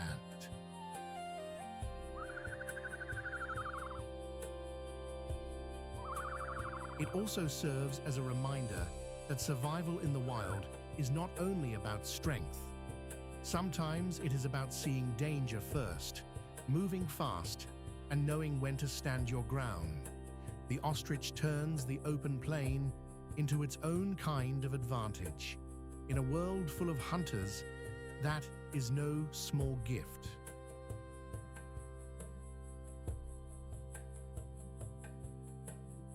And out there, under the wide African sky, this giant bird proves that flight is not the only way to stay free.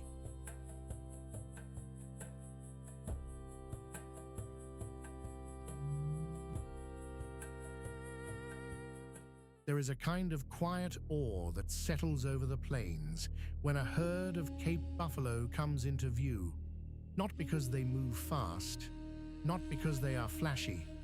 It is the sheer feeling of weight, of power, of old strength, walking through the grass. The dust lifts around their hooves. The air seems to hold its breath.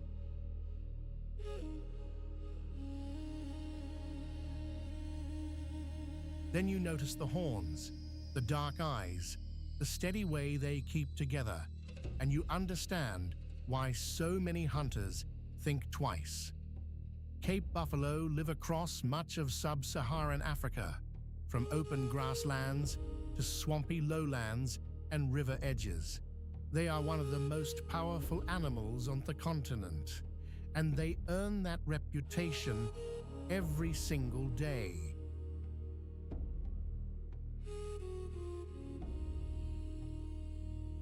At first glance, a buffalo may seem built like a rough-hewn boulder with legs, but look closer, and the details tell a different story. The coat is dark, often deep black or brown, and the hair is short and sleek, especially along the body. Older bulls can look worn and weathered, as if the years have carved them from smoke and stone.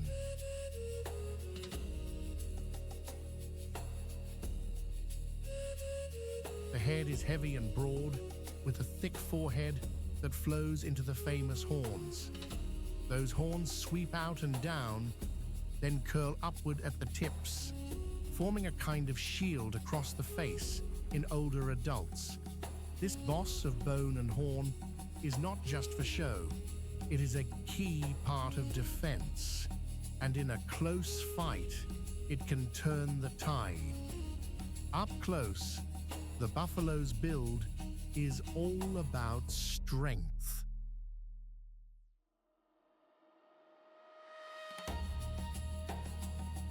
The shoulders are strong, the neck is thick, and the body is barrel-shaped, made for pushing through grass, brush, and danger. A grown bull can weigh far more than a small car. Yet for all that bulk, there is real speed in those heavy bodies when they need it. These are not sleepy giants. They are alert, stubborn, and ready to charge if pushed too far.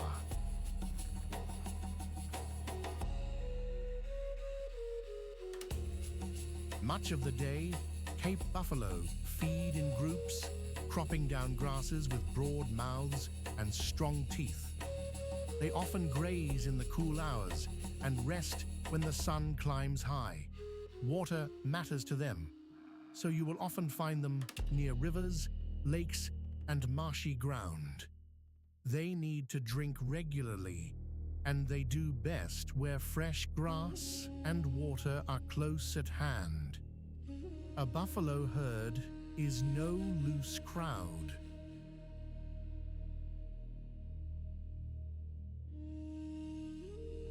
It is a working unit. Adults keep close. Calves stay tucked near the center. When one animal lifts its head, the others often do too. Their ears flick, their tails swish, and their bodies shift as one. There is safety in numbers here, but there is also trust. A mother buffalo keeps a close watch on her calf, and the herd helps shield the young from danger.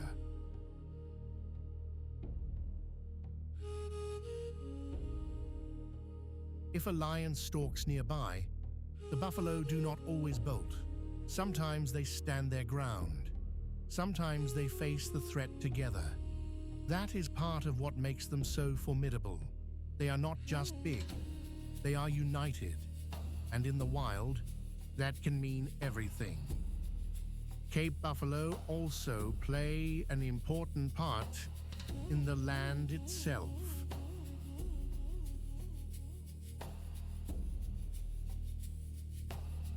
By grazing, they help shape the grasslands, making room for new growth and keeping plant life in balance. They are also part of the food chain that supports lions, hyenas, and other scavengers when the old, weak, or injured are lost to the hard truth of survival. Even in death, nothing is wasted for long out here.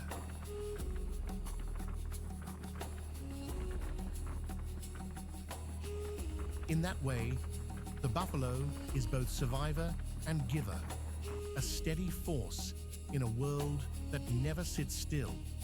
And when you see a whole herd moving through the morning light, you may feel it too. Not fear exactly, something deeper, respect, because some animals do not need to be loud to be unforgettable. Sometimes power simply walks by.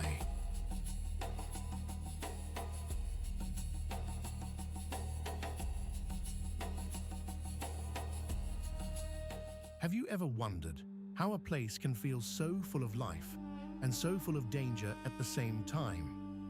In the African night, one sound can ripple across the dark like a warning bell.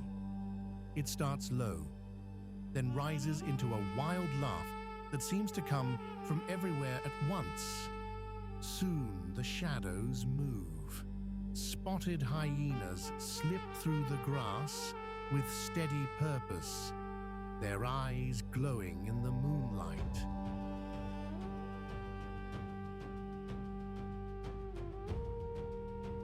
They are common across much of Africa, and they live in groups called clans.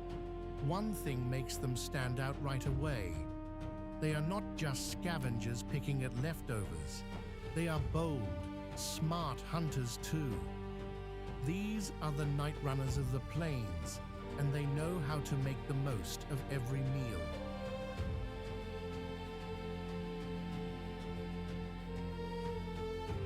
A spotted hyena has a thick, sloping body, a broad head, and front legs that look taller than the back ones, like the animal is always leaning into a hard wind. Its coat is sandy gray with dark spots, and no two animals wear the same pattern.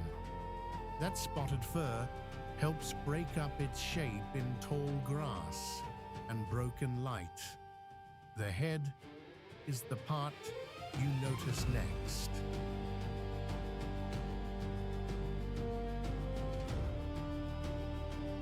It is huge and powerful, built around jaws that can crush bones like old dry sticks. Those jaws are made for work. Nothing goes to waste when a hyena gets hold of a carcass. Even the hard parts, the bits many animals cannot use, become part of the meal. And yet, for all that power, there is something almost playful in the way hyenas move.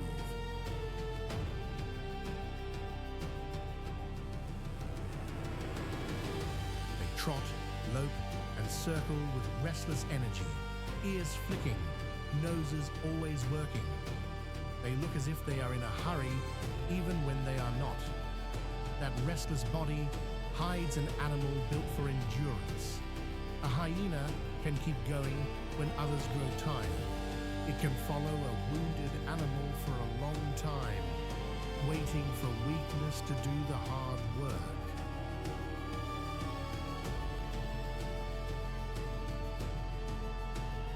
In the heat of the day, it may rest in the shade with the clan, but once the air cools, the real business begins.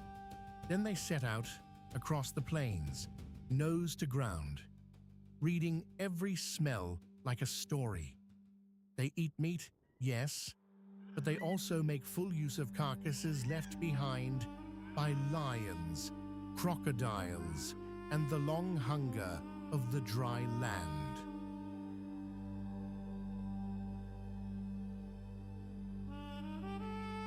They are nature's cleanup crew, in the roughest sense, turning what is left over into new life for the scavengers, the insects, and the soil itself. That matters more than many people first realize.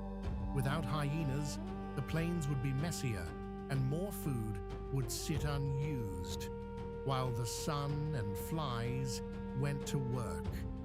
But hyenas do more than clean up.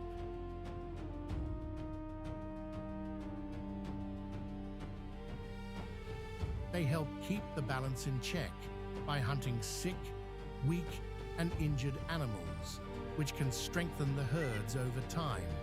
And in their own clan world, the rules are strict. Females lead, and they stay in charge. They raise cubs in underground dens, often in messy family groups, where young ones tumble, nip, and test each other from the start.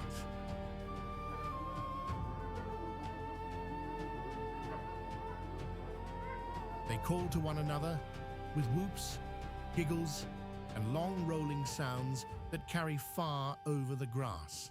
So the next time you hear that strange, laughing cry in your mind, remember what is really out there.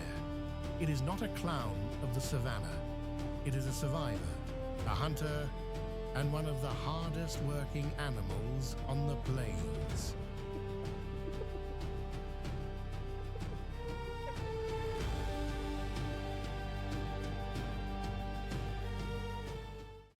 The river goes quiet before the chaos begins.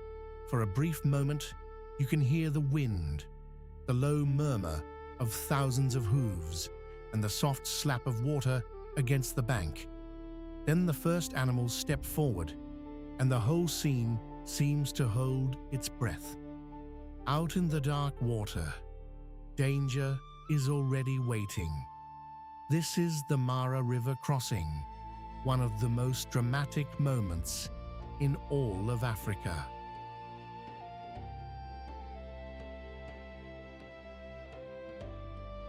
It happens where the Great Migration meets a river that can be as unforgiving as fire. Here, wildebeest, zebras, and all the predators that follow them are locked in the same desperate story. At the front of the crowd, the brave make the first jump. Behind them, the rest follow, because there is no turning back. The first splash is a signal. After that, everything moves fast. Water erupts.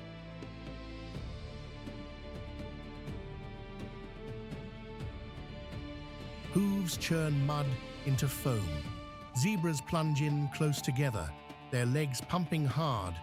Wildebeest push forward in waves, driven by instinct and fear. Then the crocodiles strike. They rise without warning, using that ancient stillness to their advantage. One animal bolts, another slips, and the current takes hold. The bank behind them keeps pressing. It is not cruel so much as unstoppable.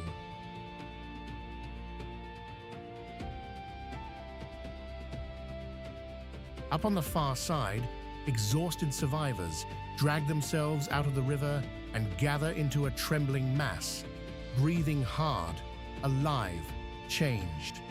But the danger is not over.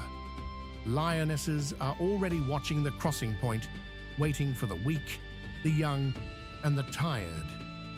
The river may have been crossed, but the battle for life is still very much underway.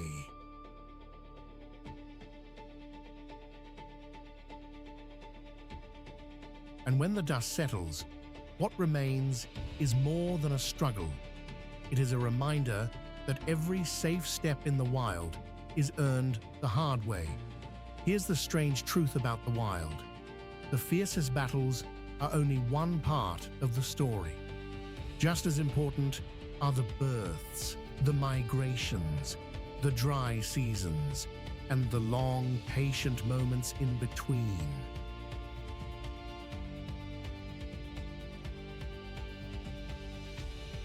That is what makes places like the Serengeti and the wider African plains feel so alive.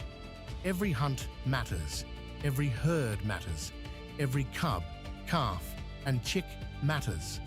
Lions may wear the crown in our minds, but they are only one thread in a much larger web of life. And when that web stays strong, the whole landscape can breathe.